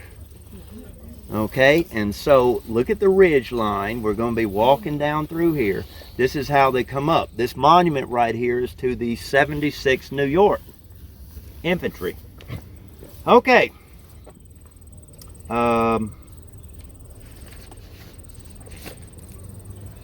It was about 10:30 in the morning. Union cavalry's falling back.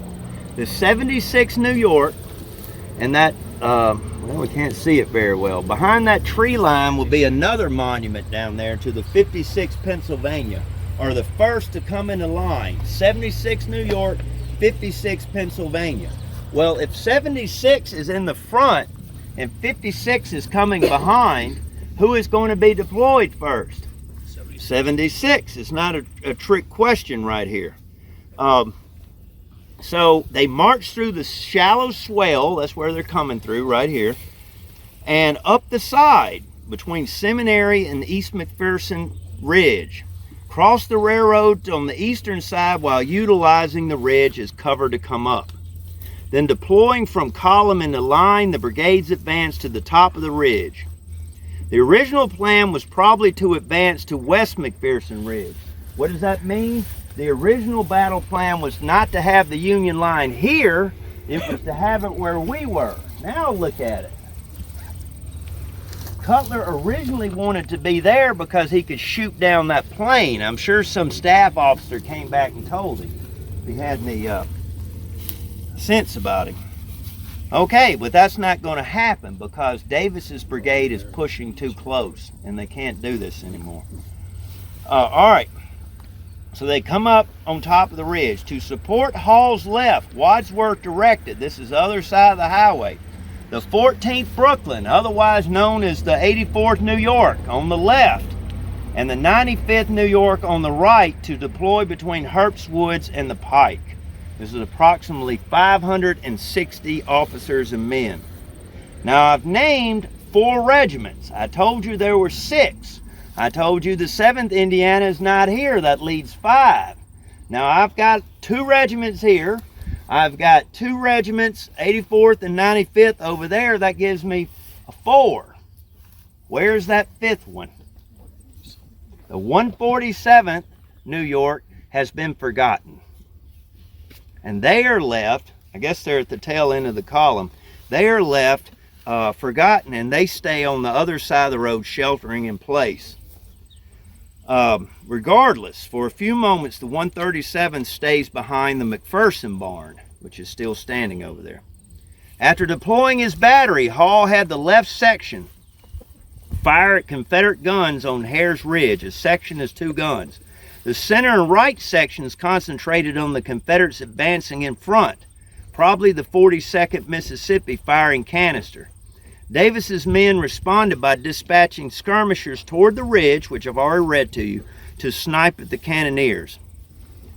Okay, the 76th New York 56 comes in the line. That 2nd Mississippi skirmishers are making their way through the wheat field that would have been in front of you, and they start firing back and forth. Probably because the 76 was on the right and under more pressure, the 56th Pennsylvania deploys first.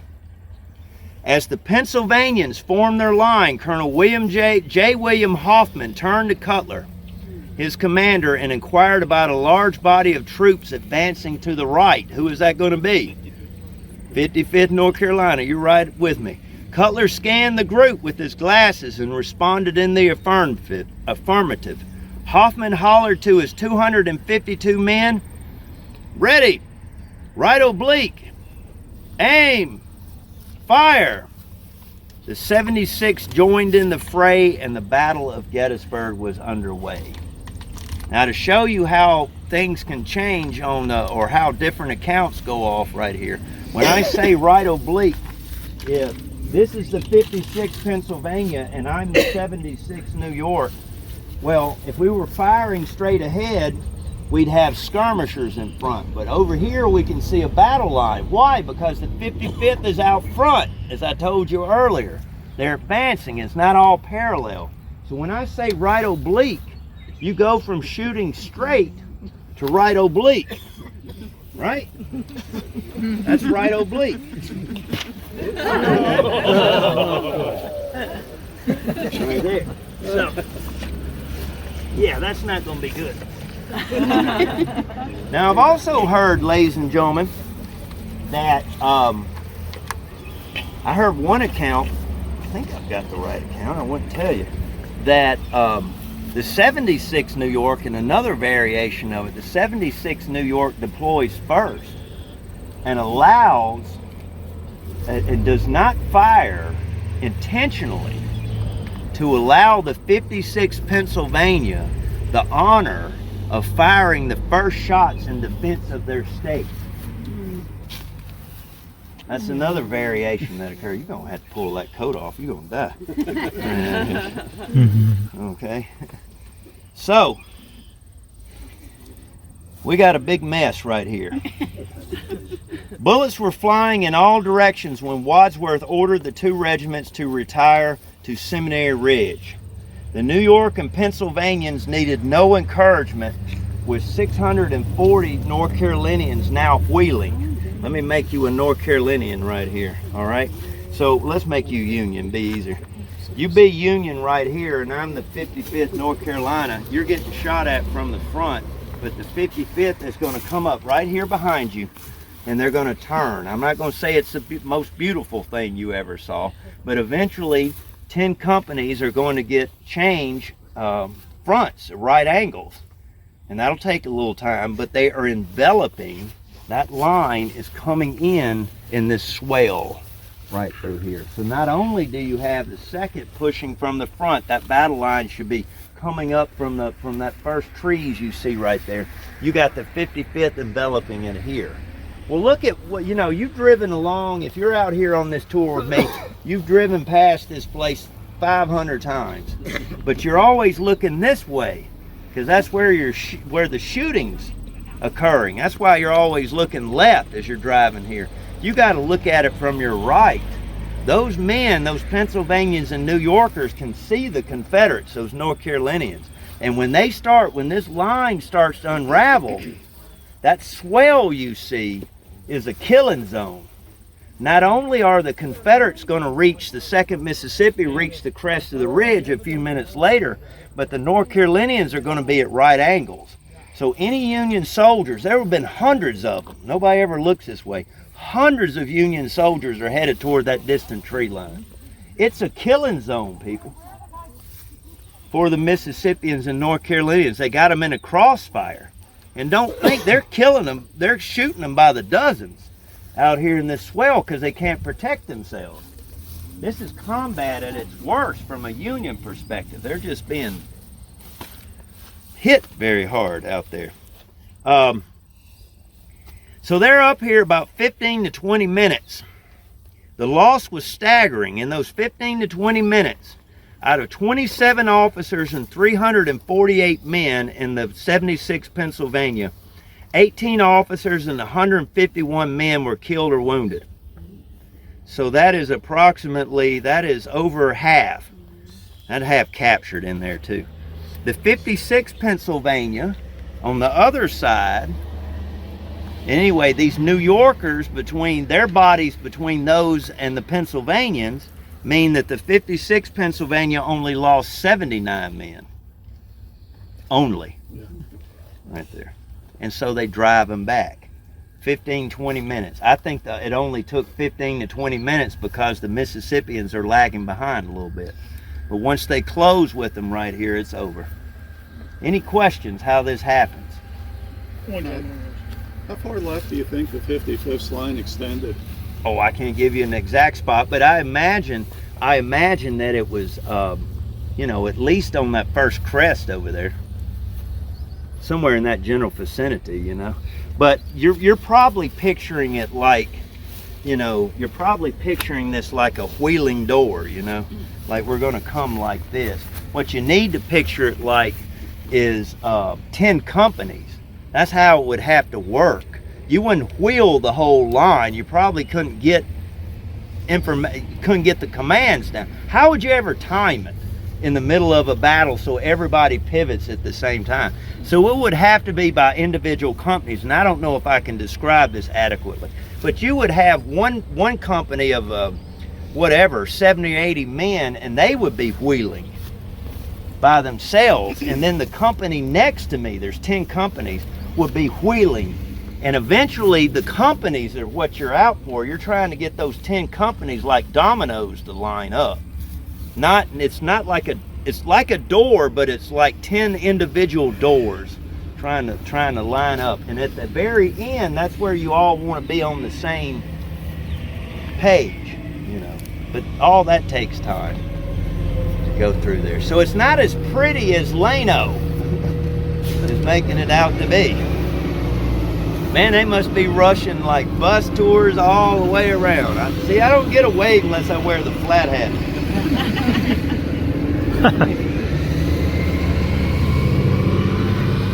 Somebody asked me yesterday how come I didn't have the flat hat on. We passed a ranger going up Cemetery Ridge. I said, well, they don't work outside. That's why they're wearing that hat. That's hot. Right there. Any other questions? Very good question. All right. Let's, why don't we do what we did? Let's keep on the grass on this side, and as we walk along, you'll be walking the 76 and 56 line as we go down to find that lost regiment, the 147th New York. All right? Getting attacked by bees, Matt. What's going on? Yeah, I know it. I didn't even plan on stopping here. Mollusk. Mollusk. Somebody caught up with me? Mollusk. I had to go get Mollusk the other day. It's a set of books too. It's a bunch of speeches by veterans, Union veterans. This is the officers' veteran organization, not the private. Privates were sons of Union veterans, SUV. Officers were Mollusk. And so they came out, and I guess with the remnants for the centennial, they came out here. If I remember right, I think they got 12.265 acres. What a memory. Thank you very much. Thank you. 12.2, Michelle. 12.2 as far as this acreage which is going on. 12.5. 0.2 right there. Okay.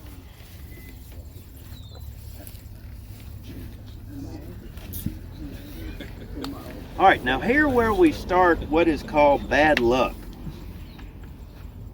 Very bad luck. Very bad luck. 147th New York is that regiment I told you about earlier that was forgotten about. And they're behind McPherson Barn. About the time that the 56 and the 76 are withdrawing, Cutler comes around and figures out that he's missing a regiment and he needs to extend the line. Well, if you look here, now we're behind the tree or out from behind the tree. Here's the 56 Pennsylvania monument, the black monument right there. And you can see if you go find the flank marker that the line did not extend all the way down to the railroad cut. So what is Cutler trying to do? He is trying to establish a continuous line instead of having gaps. And you know from your own Civil War reading, I don't care what side you're on, a Civil War artillery battery is a big, big magnet for either side. They want those guns. Either side, they like to capture cannons right here. So Hall's battery at the top over here is under a lot of pressure. The Confederates are plinking at them. I'm sure the 2nd Mississippi was, as they advanced, we're getting the angle on them. And so, you know, they not only have rebs in front, they shoot all different directions and do it. Cutler summons the 147th New York to come, 380 men, to come to the other side. Now you in the back, if you jump up and down, and you look over this cornfield, you can see a ridge on the next. I apologize, I take y'all through that, but it's too close to Halloween. And I thought to myself, maybe we shouldn't go in the corn patch like every horror movie does, you know? It never turns out good when you're in the corn patch. Right here. So, the 147th, and don't ask me what Cutler's perceptions are. But Cutler must have assumed, maybe he was over here and not over here when all this is happening. I'm not saying he's hiding. But the 147 tries to extend the line on the line of Hall's battery. In other words, that slope, which I told you originally Cutler's brigade wanted to seize, where the stop sign was, where we stopped. The 147th is on that next ridge. That was one of the biggest surprises I remember when I first got here to Gettysburg, and I'm trying to figure out this story and what's happening. The 147th is not on line on this tour road. The 147th's out in the middle of that field. That's what you need to know. Now, put the pieces back together. You got 380 men, New Yorkers out there. You got 640 North Carolinians that are coming into position. You've got probably 500-600 between the New Yorkers and the Pennsylvanians already retreating, minus their losses, already retreating over to the next ridge. And now the 147th is out there by themselves. And the 2nd Mississippi is coming through here, and the 55th North Carolina are coming through here. And if the 147th is out here by themselves, and you got the 42nd in front, and you got the 2nd right here, and you got the 55th right here, and these Union soldiers back here are leaving, well, let's make you a Confederate now. This is not good. You got all this weight bearing down on you. You basically got the majority of Davis's brigade, whatever he's got out here with 3 regiments, we'll say a little under 1,000 men out here. You got them all bearing down on the 147th New York. They're isolated. Now I'm about to tell y'all a story that's going to go from bad to worse in a real hurry. I've never seen somebody so excited to go from bad to worse back there. She sure does look at. She's my mom. Oh, okay. No wonder she's so excited about the whole thing. Well, let's get her picture. All right. Right there. I'm getting the tax write-off this year. All right. One of the kids coming off your tax? Adding one. Extra add. What you do is you just go find another lady that's getting child support, and so it all equals out, you know. And just everybody hangs. Oh. All right. Or don't pay it if y'all want to. Go ahead, pay it by yourself. I don't care. Free country. All right. In 1863, a fence existed on the right flank of the 147th, and I've already pointed that out. I think this fence was a little bit further than where we have it now, but that's all semantics, really. Maybe they're right and I'm wrong. As the 147th advanced up the slope, what do I mean by that? They came out in this swell, which we can't see very well because of the cornfield, but there's a depression before it goes up to that next ridge. They come through here, march through here, deploy to their left, and come up to the crest of the ridge. Make sense? Mm-hmm. All right, so they get up to the crest of the ridge, and that's the first time they can see. Oh boy. Oops. I mean, you know, almost 360 degrees, you got rebels. And if that didn't tip you off, you would soon hear that buzz going by your head. And it would be coming through all different directions. And it had to be disconcerting. Private Andrew Park, who was in front of them from the 42nd Mississippi, wrote later, after forming his command, Colonel Hugh R. Miller walked down the line and stated that if there was a man there who could not stand the smell of gunpowder, he had better step out, for we were going into a fight. To my astonishment, one poor fellow went to him and said, "Colonel, I just cannot go into the fight today, for if I do, I will get wounded or killed." The colonel, with an oath, ordered him back into line. And just at this moment, General Davis, here we have a sighting of him. General Davis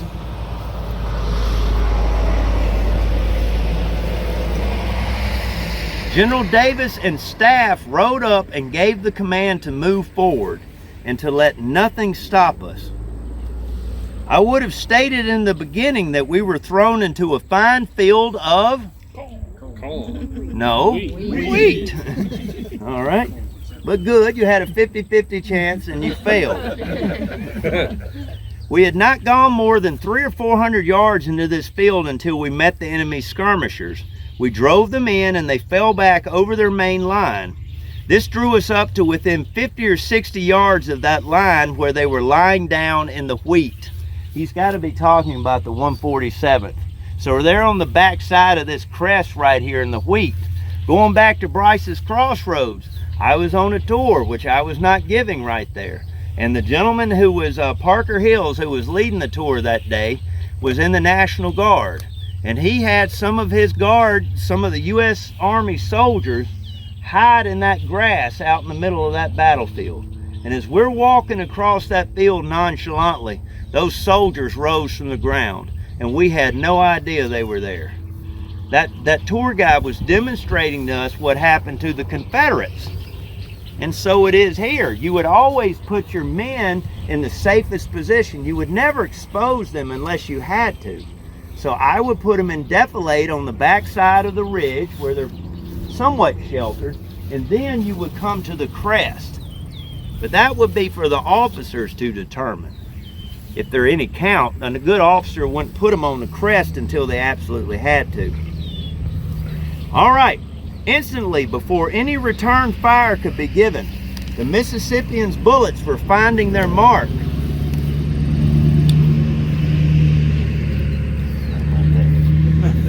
One New Yorker recalled, quote, "Men dropped dead and the wounded men went to the rear before they had emptied their muskets." That'd be the smart thing to do. Corporal Fred Riff and a file closer dropped dead, one on top of another. Private Park from the 42nd continued, 42nd Mississippi. Talking about the 147th. They rose up and resting on one knee, fired the first volley. But they shot too high. Where the Mississippi is coming. If you shoot level, if you don't drop it, where are those bullets going? That's right, and that's what they did. They fired too high, but few of our men were hurt. The 42nd Mississippi has 575 men in it, in one regiment.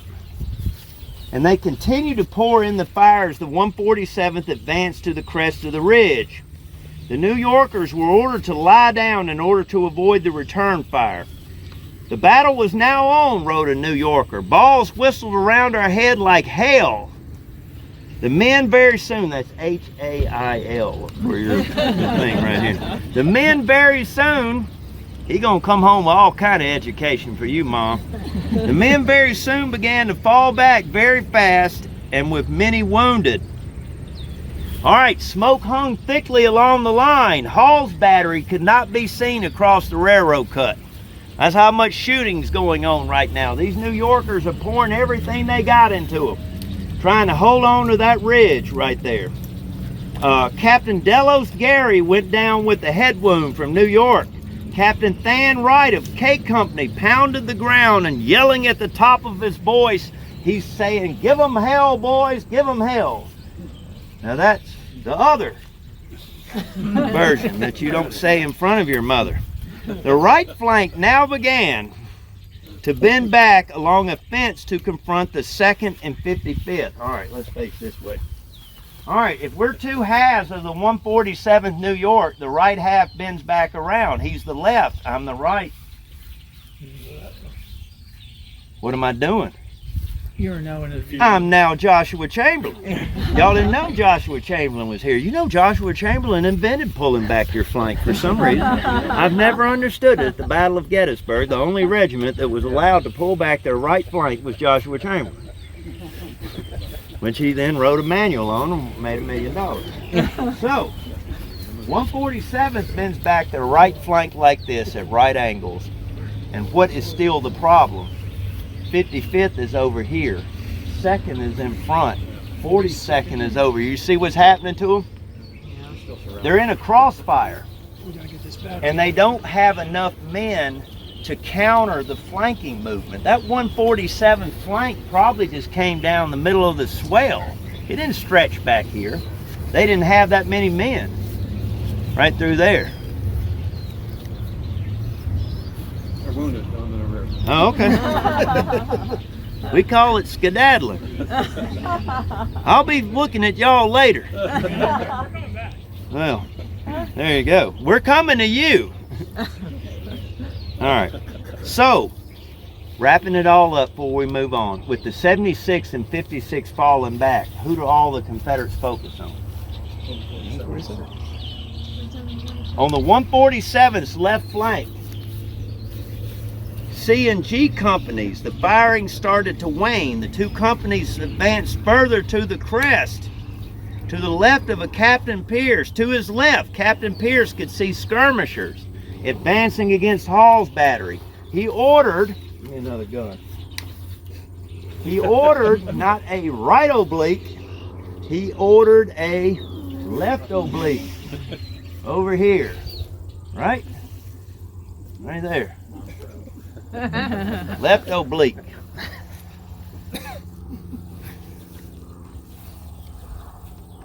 You can be a park ranger too. One day.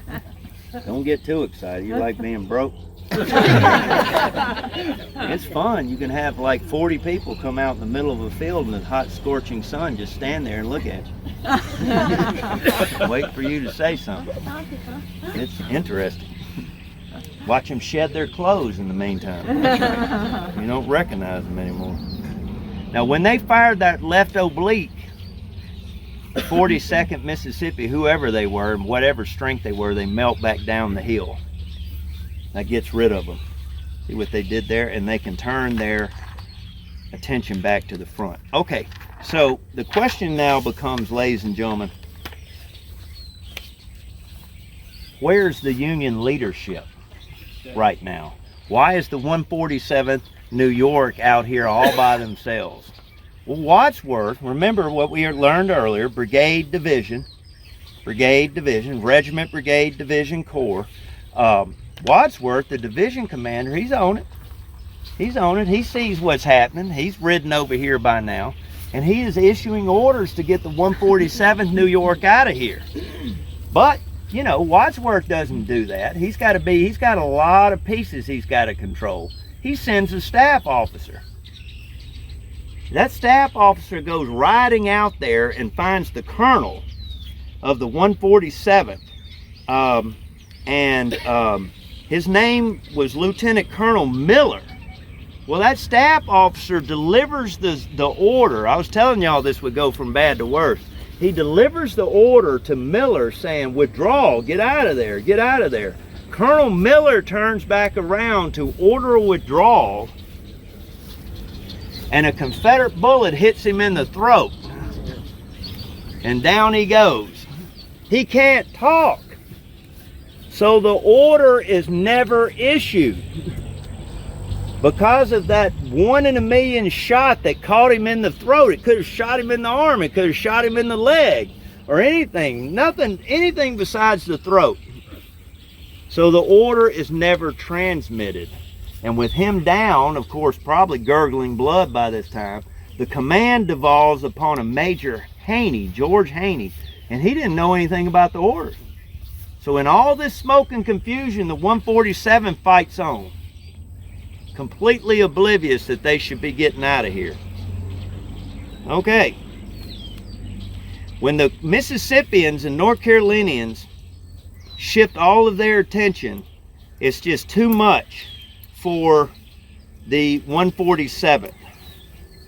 As the 2nd and Mississippi and 55th North Carolina surged ahead toward the railroad cut, the cry went up, "They are flanking us on the right." That's from the Union. They are flanking us on the right. Pressure increased on the Federals to hold the position. The 42nd Mississippi was now engaging their front. The 2nd Mississippi enveloped their right and rear. The fight was again fierce and hot, wrote a New Yorker. The boys on the right were falling like autumn leaves. The air was full of lead. Men fell all along the line. Lieutenant Pierce of the 147th recalled that a 2nd Mississippian clambered over a rail fence. Their colors dropped to the front as they crossed that fence. An officer in front of the center corrected the alignment as this Union soldiers watching them out there, and got the flag back up and corrected the alignment as if they were passing in review. So they went and got everything straightened out while these New Yorkers are there. It was, quote, "It was the finest exhibition of discipline and drill I ever saw before or since on a battlefield." I would love to know who that guy was out in front doing that right there. Welcome back, by the way. Major Harney faced a dilemma at this point. Fight on against great odds or order a retreat. Wadsworth saved him the trouble. From the McPherson farm, Wadsworth sends Captain Timothy B. Ellsworth to deliver another withdrawal message. It must have been a harrowing ride to get there, out to that point. But he does deliver it. Harney turned to his beleaguered command and shouted the unorthodox command, "In retreat, double quick, run." Double quick, run. All right, you got a sister? Yep, I'm putting it all together. Slowly but surely, I'll get there eventually. I bet you feeling left out too, won't you? No? Okay. So he orders it to retreat. The Union line melted. Many were gobbled up by the Mississippians. Of the 380 men carried into this fight, only 75 made it to this ridge unscathed. That doesn't mean all dead out here. 76 killed or mortally wounded, 144 wounded, and between 60 and 70 captured. Nearly 76% of their effective strength. 3 out of 4 men are killed, wounded, and captured in that fight out in the middle of that cornfield. And there's not even a monument to show you in the middle of the cornfield. I don't know the history of this, park history of this. We may have had the road before we had the field. I don't know how it all worked out when they had the monuments out here. Anything's possible. Any questions? Does the 147th have a monument? It's on the road. It's on the road. Right next to Wadsworth. Yeah, but it's been misleading people for years. I figured they'd have put it on the actual spot if they'd have had the chance. Sometimes they put their monuments near the road so people would see the monument. Instead of in the Yeah, it's the old story. Are you really going to spend all this money and not have it seen? You can be right. But look at sickles. Where were sickles originally? When you put it in the advanced position where your regiment would be. Yeah.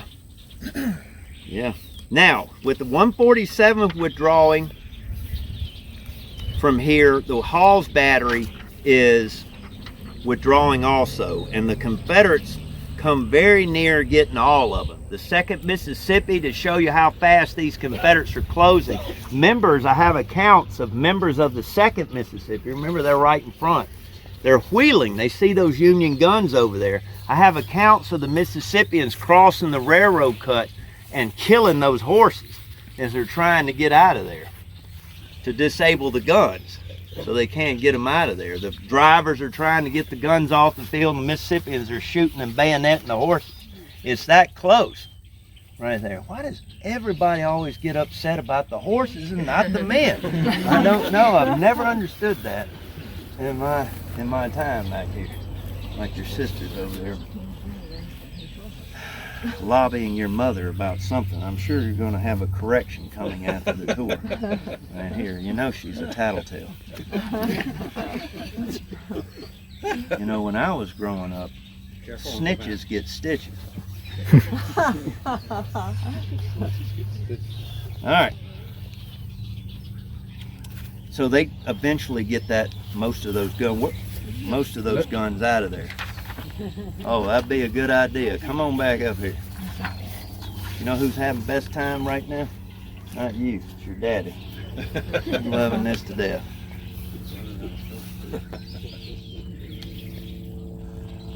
All right, the Union Army between 76 New York, 56 Pennsylvania, and the 147th New York fielded 1,007 men. That's what they had in the 3 commands right there. 2 regimental commanders, as a result of Davis's assault, 2 regimental commanders were down, 1 dead, 1 severely wounded, and Hall's guns, that battery, were reduced to 3 operable pieces. So I would say that victory was Davis's brigade. Anybody disagree? However, at this critical moment, going back to the beginning of this tour, Joe Davis loses control of his men. And the exuberance of the men caused the line to become discombobulated. Do you believe a guy from Mississippi could write such a word? Discombobulated. Look, I got every letter from the alphabet in there. Right there. You go home and say to your sister sometime, when you walk into her messy room, you say to her, "Hey sis, your room seems to be somewhat discombobulated." All right? That means all out of things. Right here. Look at her. She's getting darn thing. I bet she gets away with murder too. Well, you take a beat from her the other day. I guarantee. I wouldn't approach it either. We're going to have our rights in the territory. Darn right. You from Virginia? You from Virginia? I wish. Okay. Where are you from? Vermont. Oh, okay. Did you ever see that skit on Saturday Night Live about Vermont? Nope. It's got Darth Vader, not Darth Vader, but Han Solo's son. What was his name? Ben Solo, Kylo Ren. Kylo Ren, right there. It's got Kylo Ren in the skit. Y'all have to check it out. Anyway. All right. Victory is theirs. Now I want you to think about, take away the corn, think about how many hundreds of Confederates Davis's brigade are mingling out in this field. What kind of unit cohesion do you think this brigade has left at this point? I mean, they're all over the place. They're snagging prisoners here. They've lost, some of them have lost captains, lieutenants, companies are without commanders. Companies have merged in each other. You got men from Company C and Company E. I mean, it's all kind of confusion reigning on this battlefield right here. All right, and then the worst thing at this time, when you are not organized, is going to happen right here. All of a sudden, with the Confederates mostly facing this way, pursuing the Union, I've already told you what's happening over here. All of a sudden, they start receiving fire from this direction, where these 2 gentlemen are. So if I'm going in this direction right here, and I start getting shot at right angles, I don't care if you're a military line or one person. When somebody starts hurting you, what is the natural inclination? Find cover. That's right, you face them. You don't turn your back to something hitting you. You face it so you can defend yourself. Hopefully, there you go. Don't hit like that. You don't hit like that. Don't hit. Put your weight behind it. No, not your arm. Put your body behind it. Yeah, there you go. Now you ejecting people from your room. Watch how you hit like that now. It's schoolyard. You know what I mean. Get it straight. Okay, so let me let this truck get past.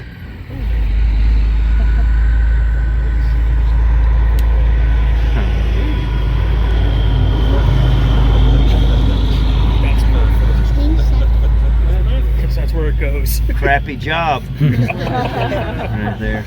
Crap truck just rode by in case you weren't catching the joke right there. There you What go. time of day are you talking right now? We are talking about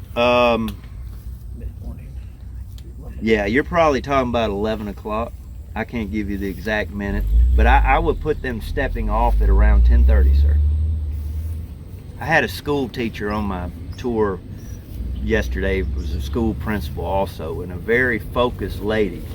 And she was having none of my ADD. I mean, none of it. But like a veteran school teacher, I would get off on a tangent and I would hear this voice. Everybody be laughing, and I'd hear this voice in the serious tone. But what about?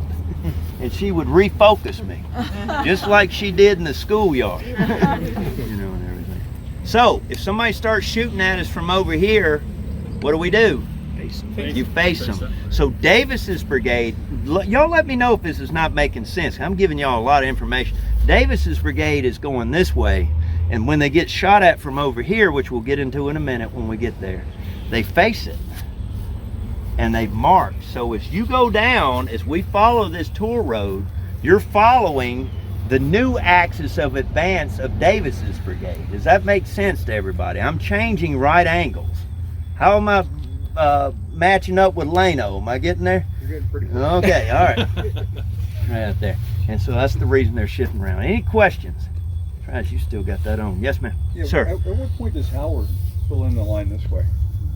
Oh, Howard will get here an hour or two later. Howard is appearing about the time the roads comes out. Now that sign up there, the War Department, Batchelder, I suppose, had something to do with it. If you read that tablet up on Oak Hill, it says noon. That's the time it says on it. You know, time is such a hard thing to determine. The thing that breaks down as far as time, if I could take this tangent, is the older I get and the more that I study the Civil War, two things strike me about time. One is the short amount of time between battles. We focus on a battle for days or weeks at a time, but in real time, think about from June of 62 to July of 63, how many battles there are in Virginia of major proportion in that short amount of time. That's really close, you know. I always, for some reason, it seems more spaced apart. The second thing is how short these firefights are. Despite them, you know, writing 5 paragraphs, the firefight might have been over after the first paragraph. Yeah. It's happening real fast. Everything, you know, I'm trying to slow it down. I'm trying to put order to chaos is what I'm trying to do. But all this is happening very fast. You're cute. If you're going to be the, in the moment, these soldiers it's happening so rapidly that they, you know, when they're telling the account, I'm talking about an average veteran, you know, a private or something. They'll just go from one sentence to the next sentence to facing at right angles in the narrative. He says, you know, all of a sudden we were driving it, and all of a sudden we were heading in the opposite direction. I think it happened that fast for him, where the soldier doesn't question, you know, he just obeys. And so, you know, it's rapid. It's a lot more rapid than I thought when I was younger. Faster. What else? Let's walk on down. What would you stay on this side of the road? No, it'd probably be some Milo out here. I'm wearing them out now. We're going to see who really wants to learn about this. There's the 147. Now you can see it. There's the 147. See how they got there? See the swell that goes through it? And they would have marched, you know, toward the peace light and then faced to the left. And when they faced to the left, they would have come up on the crest of the hill. Hall's battery is on this crest, on the other side of the railroad cut. See what they're doing? The 147th is extending the right of Hall's battery. In order, they're providing fire for it. Hope it makes sense to everybody. So the 147th is ejected from that position and driven back. Well, they're chasing. All these hundreds of Union soldiers are chasing, are being chased this way, when all of a sudden they start getting fire from over here. This berm, to answer to the gentleman's question down here, this berm which you see along the bridge was not here. So they could see. This would have been a sight impediment. None of this was here. None of those stones, none of that dirt work. You could have seen it. And on the obverse side of it, they could have hit you. If you were out in this field, they would have had a clear line of fire, which we don't have right now. I hope that you're putting that back in your imagination right here. So, the Mississippians are eventually going to do what? They are going to go down and they are going into this railroad cut. I get you to do something. Why don't you go down there where the end of the grass is cut and see if you can see the railroad tracks down there before I drag all these people down. Look at him go. I tell you what, we got a bird dog right there. That's a great choice. Yep, great choice. That's your aide de camp. Yep. Unlike his sister, back there with his mama. No. Hope it didn't go out there. What do you got there? What's the I report? can see it. You can see it. Yeah. Okay, all right, well, let's walk on down here. We're going to take your word for it. Now, this is the right flank where you're looking in there. This is the right flank. I don't have start and stop marks for Davis's brigade, but you can see the depth of the railroad cut on Davis's right flank. This would probably be majority 42nd Mississippi eventually. Judging on their losses, they would have been right in this area right here. Somewhere up toward the bridge, there would be a heavier concentration of 2nd Mississippi. And on the very end, where we're about to go in just a few minutes, there would be the 55th North Carolina. That's the way I see them lined up. Now, I don't know if it's all that pretty, but, you know, with everything being still in companies and everything, but there's large concentrations of troops as they go out through the railroad cut. Okay. Let's go to the Union side and see what they're doing. Colonel Rufus Dawes and the 6th Wisconsin were placed in tactical reserve from the Iron Brigade as they charged into Herbst Woods. I need not remind you that my old boss, Scott Hartwig, loved the 6th Wisconsin. He thought that the 6th Wisconsin's book, I believe it's called Service with the 6th, by Rufus Dawes, is one of the best memoirs by any officer from the war, right there. And so he did many tours based off that book. In other words, he liked his combat descriptions. If you want to check it out online or something, I believe you can read it for free if you'd like. So the 6th Wisconsin has 320 men, which were joined by another 100 men from various regiments that had formed the Brigade Guard. So he's got around 400. Orders were not long in coming. Doubleday, why is Doubleday sending the orders now? He's in charge. That's right, because who's down? Reynolds. He sends directions to the 6th Wisconsin, quote, to move your regiment at once to the right and go like hell. So in other words, the 6th Wisconsin is facing this way, and the Confederates are over here. They are ordered to go to the right, which they change fronts, and they start to advance toward us. All right, so that's going to be occurring right over here. Any questions so far? What's your name, buddy? Elliot. Elliot, it's nice to have you. I'm Matt. It's very nice to have you. What's your sister's name? Juliet. Juliet? Juliet. Juliet. I bet that's been a problem for many years now, hasn't it, Juliet? I need one of them hair lessons too when you get finished. I'd like to do something with mine. I think I'm going to part it a different way next time. If I had hair like that, I'd braid it too. Over here. Any questions? let's walk along then. I've brought you down here. Here's the Confederate right flank or the Union left flank. Let's go back over. We'll all try. If you can't climb this hill, don't do it. Go around to where it's lower and meet me on the other side of this road right here. Otherwise, we're going to go straight up that mound. I will wait on you, so don't break a leg. So you can hang out. That's the number of speed bumps.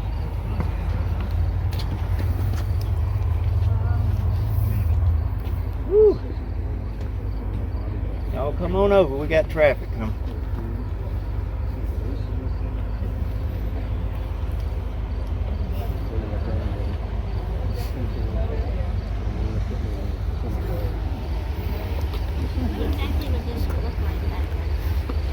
All right, so that's a very good question.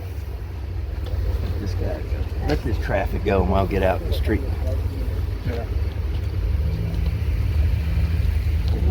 Tell him thank you for the patience.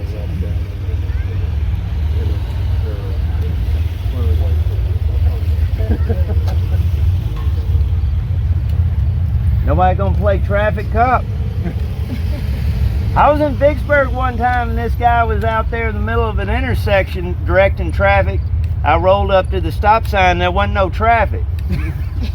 I went down to the fire department and I said, look like y'all need to go get him. Like something's amiss. He was working it too.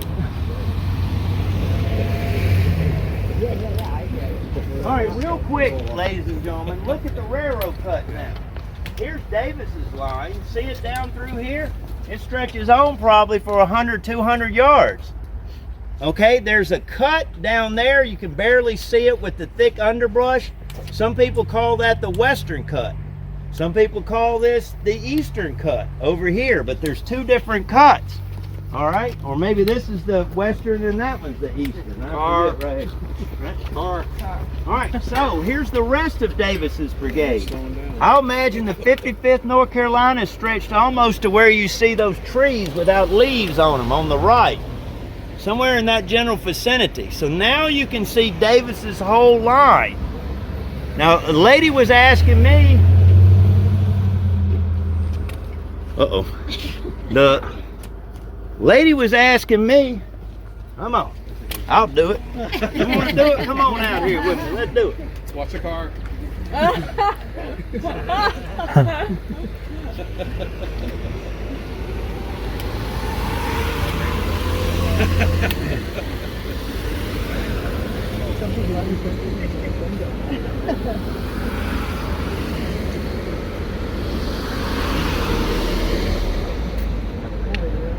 One lady was asking me what was the railroad cut like. Well, the biggest thing that's changed, two things that's changed, is the bridge wasn't here. The ground which you see was not here. This was all level with this ground. Look at it. It was flat, or flat like you see right here. Maybe a little crest of a ridge, but it wasn't so acute as we have. The second thing is there was no railroad. It was only a railroad bed, but the tracks were never laid. So that's another thing that's really changed on it. All right, so this is what I want you to do before I take you off this bridge and we'll go to our final stops right here. I want you to look over here along the highway because you're not going to be able to see this where I'm about to take you under the bridge. When I talk about the 84th New York and the 95th New York, they're over here where that swell is, along the highway. They're parallel with it. The 6th Wisconsin is over here in this field of Milo. Yes, I do believe it is a field of Milo.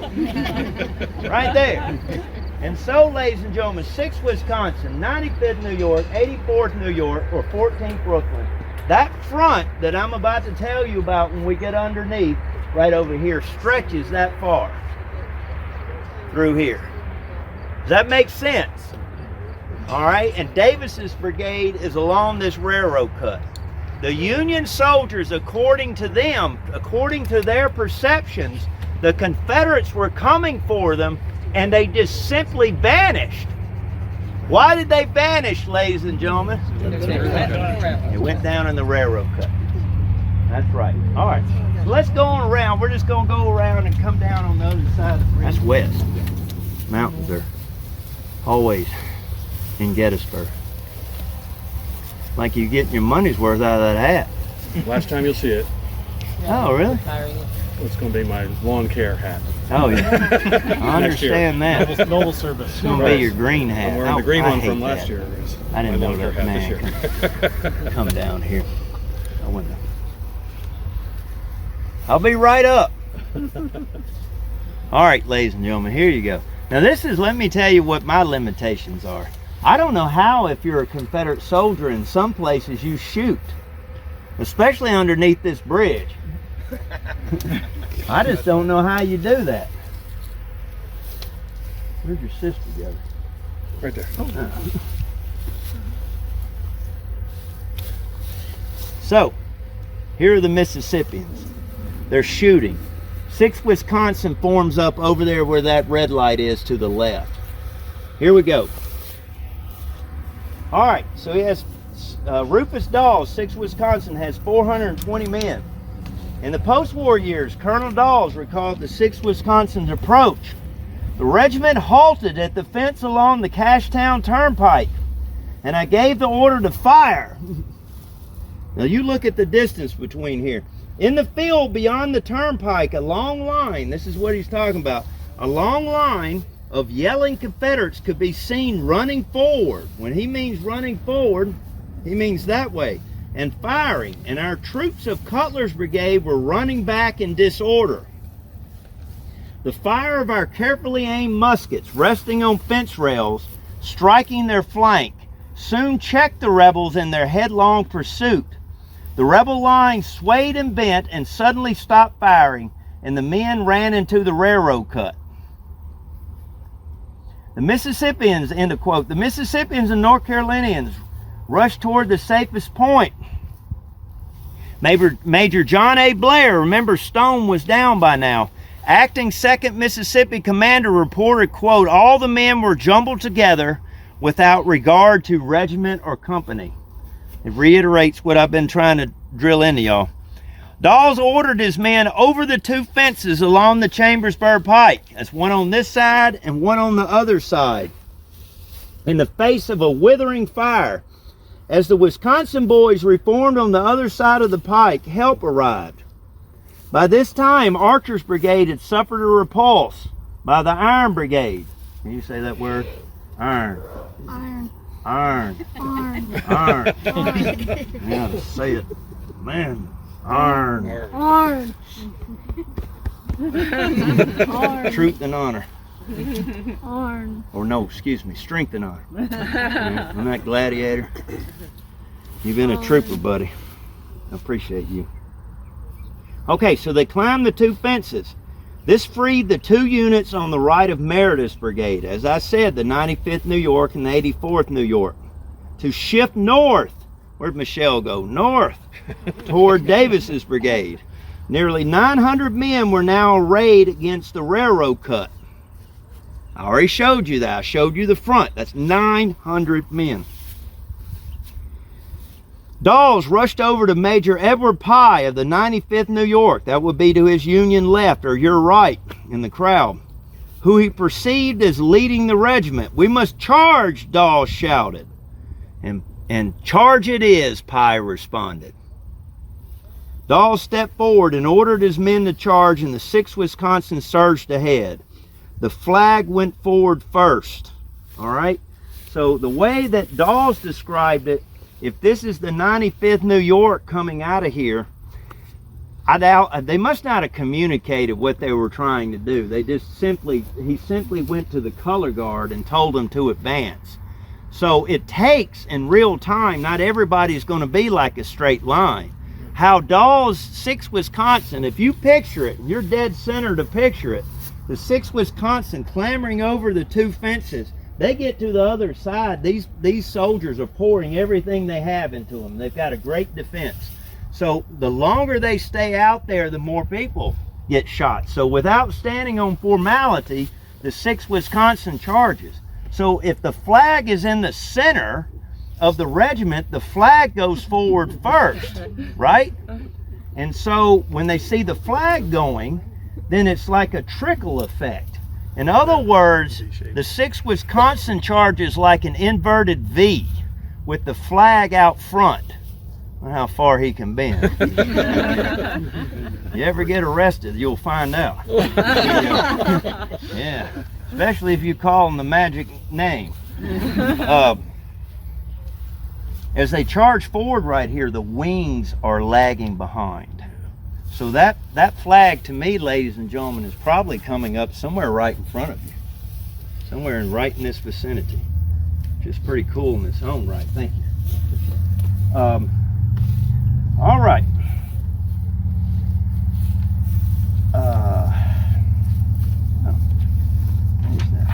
In the short time it took to cross the field right in front of you, 6th Wisconsin loses 180 men in that field.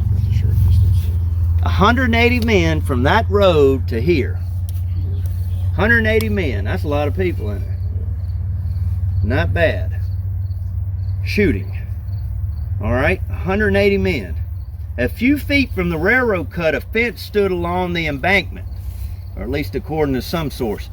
The Wisconsin men quickly threw these rails aside, and 20 men on the far right, now you can't see it because of the underbrush, but where the railroad cut gives out between here and the next cut, 20 men from the 6th Wisconsin swing out at right angles. So in other words, the main body's charging here and they get to the end and 20 men get on the end of the railroad cut. So you got Wisconsin men coming here and you got Wisconsin men at right angles. What are they doing when they cross the line up there? Flanking down. That's right. Cork in the bottle. How you gonna get out of this? Now. Because the slopes are higher over on this side as opposed to here. Exactly. Yeah, I didn't even think of that, but you're exactly right. All right, Davis's men are in a trap. Coming up from the rear, then right here coming toward us. Dawes heard his men calling for the rebels to throw down their arms. I'm gonna tell you something, I don't have any account of this, but I'll tell you something as a human being. If I'd lost 180 men in that short a span of time, and I got to this railroad cut, and I had these rebels and this railroad cut like fish in a barrel, I don't know what I would do. Right? Because there are a lot more of them than you. I think when Dawes talks about, when I'm about to read to you about the struggle, I think there's a lot of people trying to surrender in here that are not being allowed to. I'm not saying it's a wholesale slaughter. That's not what I'm putting forth. But I'm saying adrenaline, people. Adrenaline is so much. You get up here and, you know, just things are chaos. You know, one guy makes the wrong twitch. You know, you just shoot them. It's confusion. So Dawes pushes to the front. He said he found, quote, hundreds of rebels whom I looked down upon in the railroad cut. Had to be right here. Which was where I stood about 4 foot deep. I wonder if it was right there. So anyway, Dawes shouted, where's the colonel of this regiment? Major Blair of the 2nd Mississippi replied, who are you? And Dawes responded, I command this regiment. Surrender or I will tell my men to open fire. Without another word, Major Blair steps forward and hands his sword over to Dawes. 6 other officers followed suit until Dawes' arms were so filled full of Southern swords, it was an embarrassment to him. He couldn't hold them all. No, right there. Which, for the uninitiated, what is the symbolic meaning of handing your sword over? Surrender. Surrender. That's right, for an officer. You surrender your officer. Simultaneously, 20 or 30 yards, that had to be right here, 20 or 30 yards to the Confederate right, a struggle began for possession of the 2nd Mississippi flag. W.B. Murphy of Company A recalled, my color guards were all killed or wounded in less than 5 minutes, and also my colors were shot more than a dozen times, and the flagstaff was hit and splintered 2 or 3 times. Just about that time, a squad of soldiers made a rush for my colors, and our men did their duty. When I mean that, the color guard, everybody's been to a sporting event where you saw the color guard. Well, they had them in the Civil War, people. They just weren't playing. They didn't have toy rifles. They were by that flag with the sole intent of protecting it. If it weren't protecting it, they were supposed to carry it. But above all, that was the honor of the unit, and they were to be with it. Okay, so here come the Union. They're making a rush for this flag. The soldiers made a rush for my colors, and our men did their duty. They were all killed or wounded. I'm talking about Union soldiers. But they still rushed for the colors with one of the most deadly struggles that was ever witnessed during any battle in the war. They still kept rushing for my flag, and there were over a dozen shot down like sheep in their mad rush for the colors. Over a dozen men fell, killed or wounded, and then a large man rushed for me and the flag. As I tore the flag from the staff, he took hold of me in the color, and the firing was still going on and kept up for several minutes after the flag was taken from me. Now, they wrenched the flag away. I don't know if Murphy is telling us the whole story about how that flag got away, because the big guy that tore the flag away from him turned out to be Francis Waller, and he was only 5'7". So I don't know how big, or at least he gets there. You want to write that down about Francis Waller right there. That's W-A-L-L-A-R, not E-R like I'm pronouncing it. It's Waller, not Waller. All right. Okay. Waller seizes the colors from Murphy, threw the flag on the ground, and stood over it, firing 3 times before he left. Dawes gave the flag to Sergeant William Evans, who had been wounded through both thighs. If you can imagine, being shot through the pelvis, right through here. And he gave him the flag because what do you do about that from a medical standpoint? He gave him the flag to the sergeant and for safekeeping. When the flag made it back to Dawes wrapped the flag around Evans' waist to staunch the bleeding. A Confederate flag. You know, I could pay my house off if I had that thing. Heck, I could buy another house off if I had that one flag. And he wrapped it around him with the blood, you know, to staunch the blood supply. And that sergeant starts making his way back to town using 2 muskets for crutches with that Confederate flag wrapped around his waist. Upon entering town, as you can imagine, he collapsed and fainted from the loss of blood. The sergeant was taken inside a house, and when the Confederates later captured the town, he begged a young girl to hide the flag. She took a knife and she cut open the mattress, and she stuffed the flag inside that ticking right in there, and then re-sewed it. And after the battle was over, the 2nd Mississippi flag was returned to Rufus Dawes after they regained the town. Pretty cool story, isn't it? Yeah, and that was on July 4th. Yeah. Huh.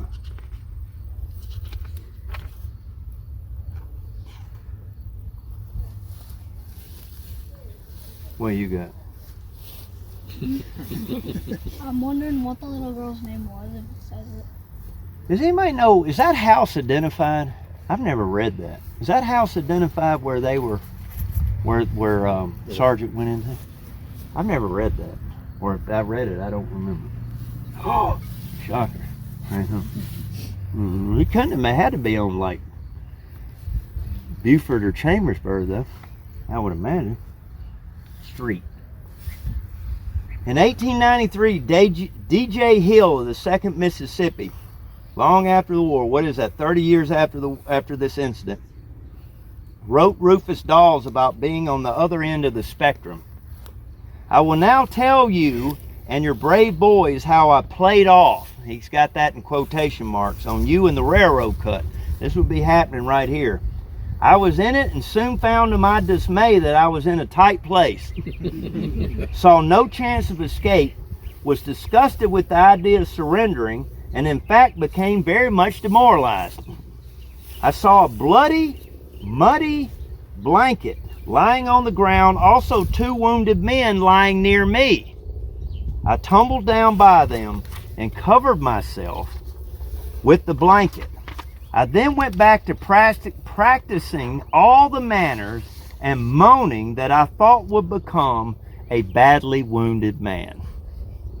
Some of your boys eyed me pretty closely, but no one spoke to me or interrupted me in any way.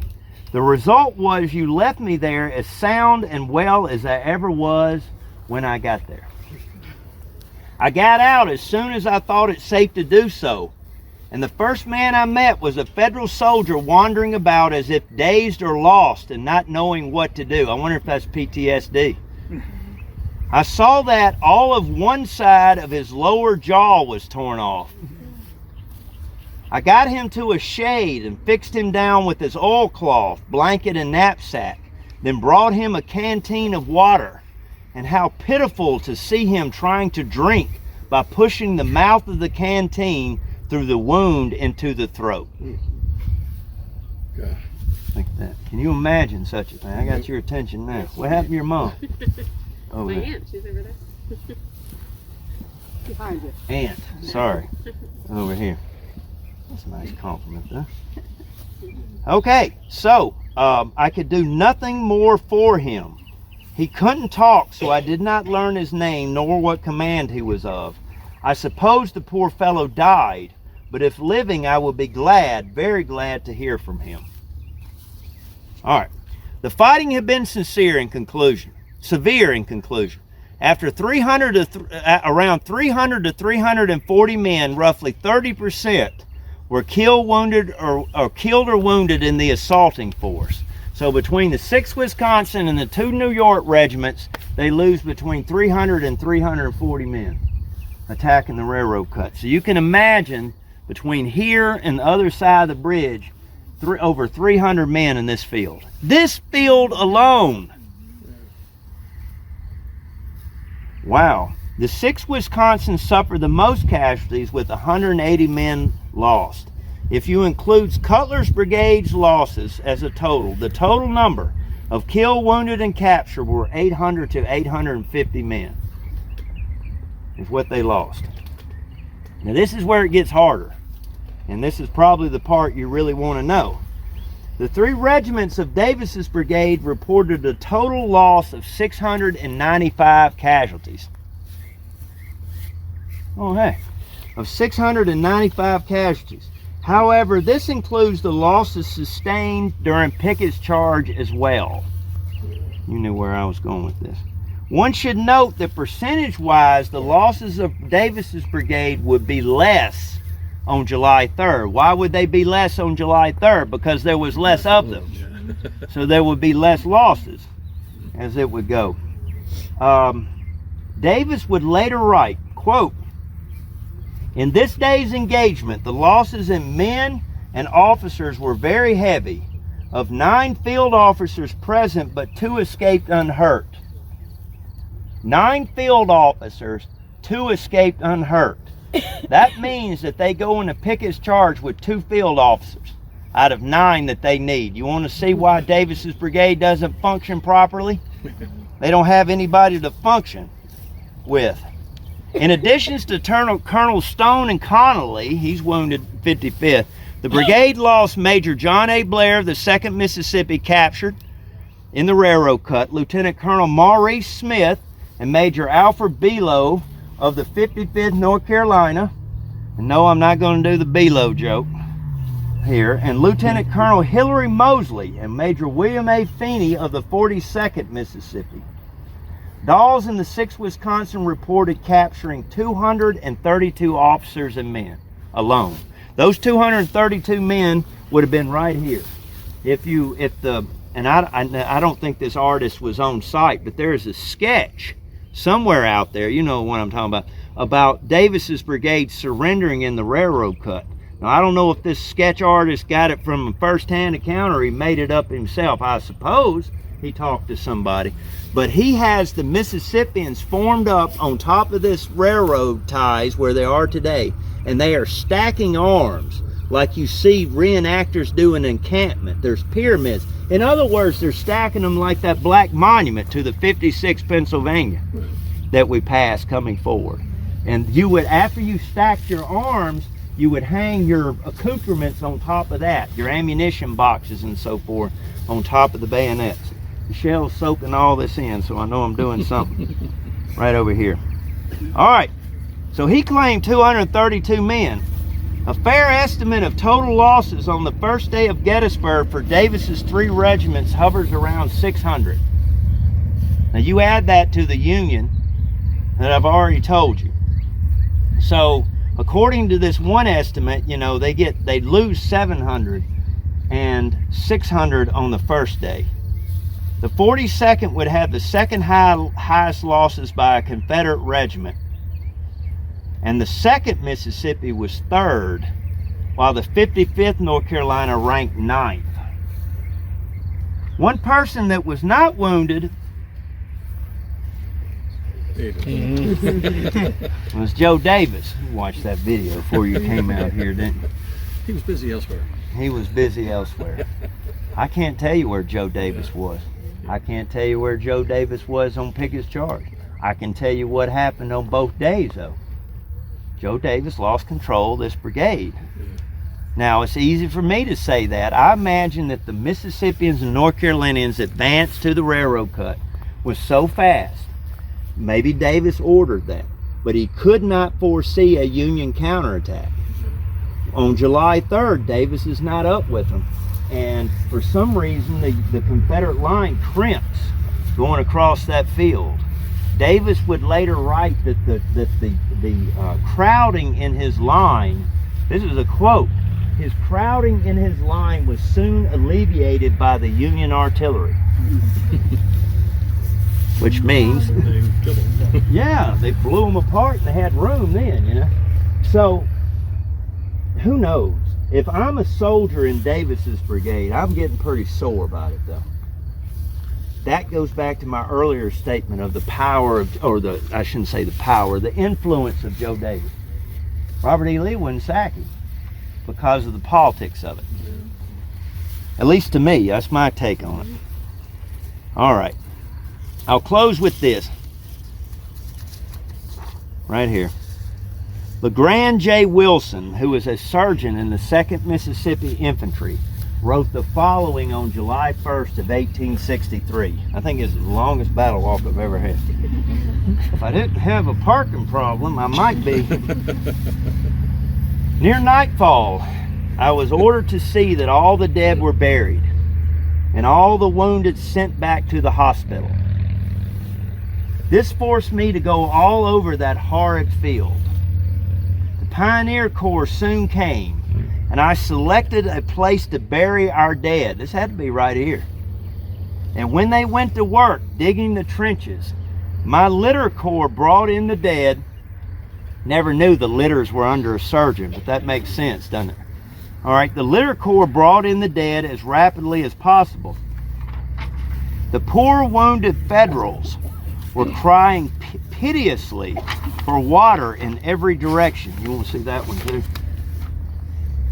Piteously for water. You read 19th century people, they got some big words down there. You can go off and you can have your mom and your sister, you can just enthrall them with super huge words. Discombobulated for a minute. We kept our canteens filled and administered comfort to as many as possible. Listen to this. This was my first experience on the battlefield after the fighting. And it was horrible beyond description. If every human being could have witnessed the result of the mad passions of men as I saw that night, July 1st, war would cease, and there would never be another battle. It must needs be that offenses come, but woe unto that man by whom they come. LeGrand Wilson, the Confederate soldier, page 118, the 2nd Mississippi. Ladies and gentlemen, that is the story of how you can go from a high on a battlefield to complete victory within a matter of minutes to a complete dissolution. I mean, your whole brigade, just most of it killed, wounded, and captured. 600 men. That's crazy. Bad Crazy. the worst. It is the worst, isn't it? It is the worst. All right. So what I want you to do right now, okay? And when you say this, you wave, okay? All right? I want you to do this. Let's practice it. I want you to tap your chest. All right? Tap it 2 times. And then wave, okay? And I want you to say, thank you very much. All right, you go ahead. Do it. Thank you very much. Excellent. There you go. There you go. Thank y'all. Y'all be careful. I'll stand around. We're gonna get some shade though, because all of y'all aren't staying. Y'all be careful going back, okay? Especially walking along that roadway. Hope you don't find any tickets when you get back to your car right there. I'll be happy to stand around and answer any questions you might have. What more hats? So we'll say.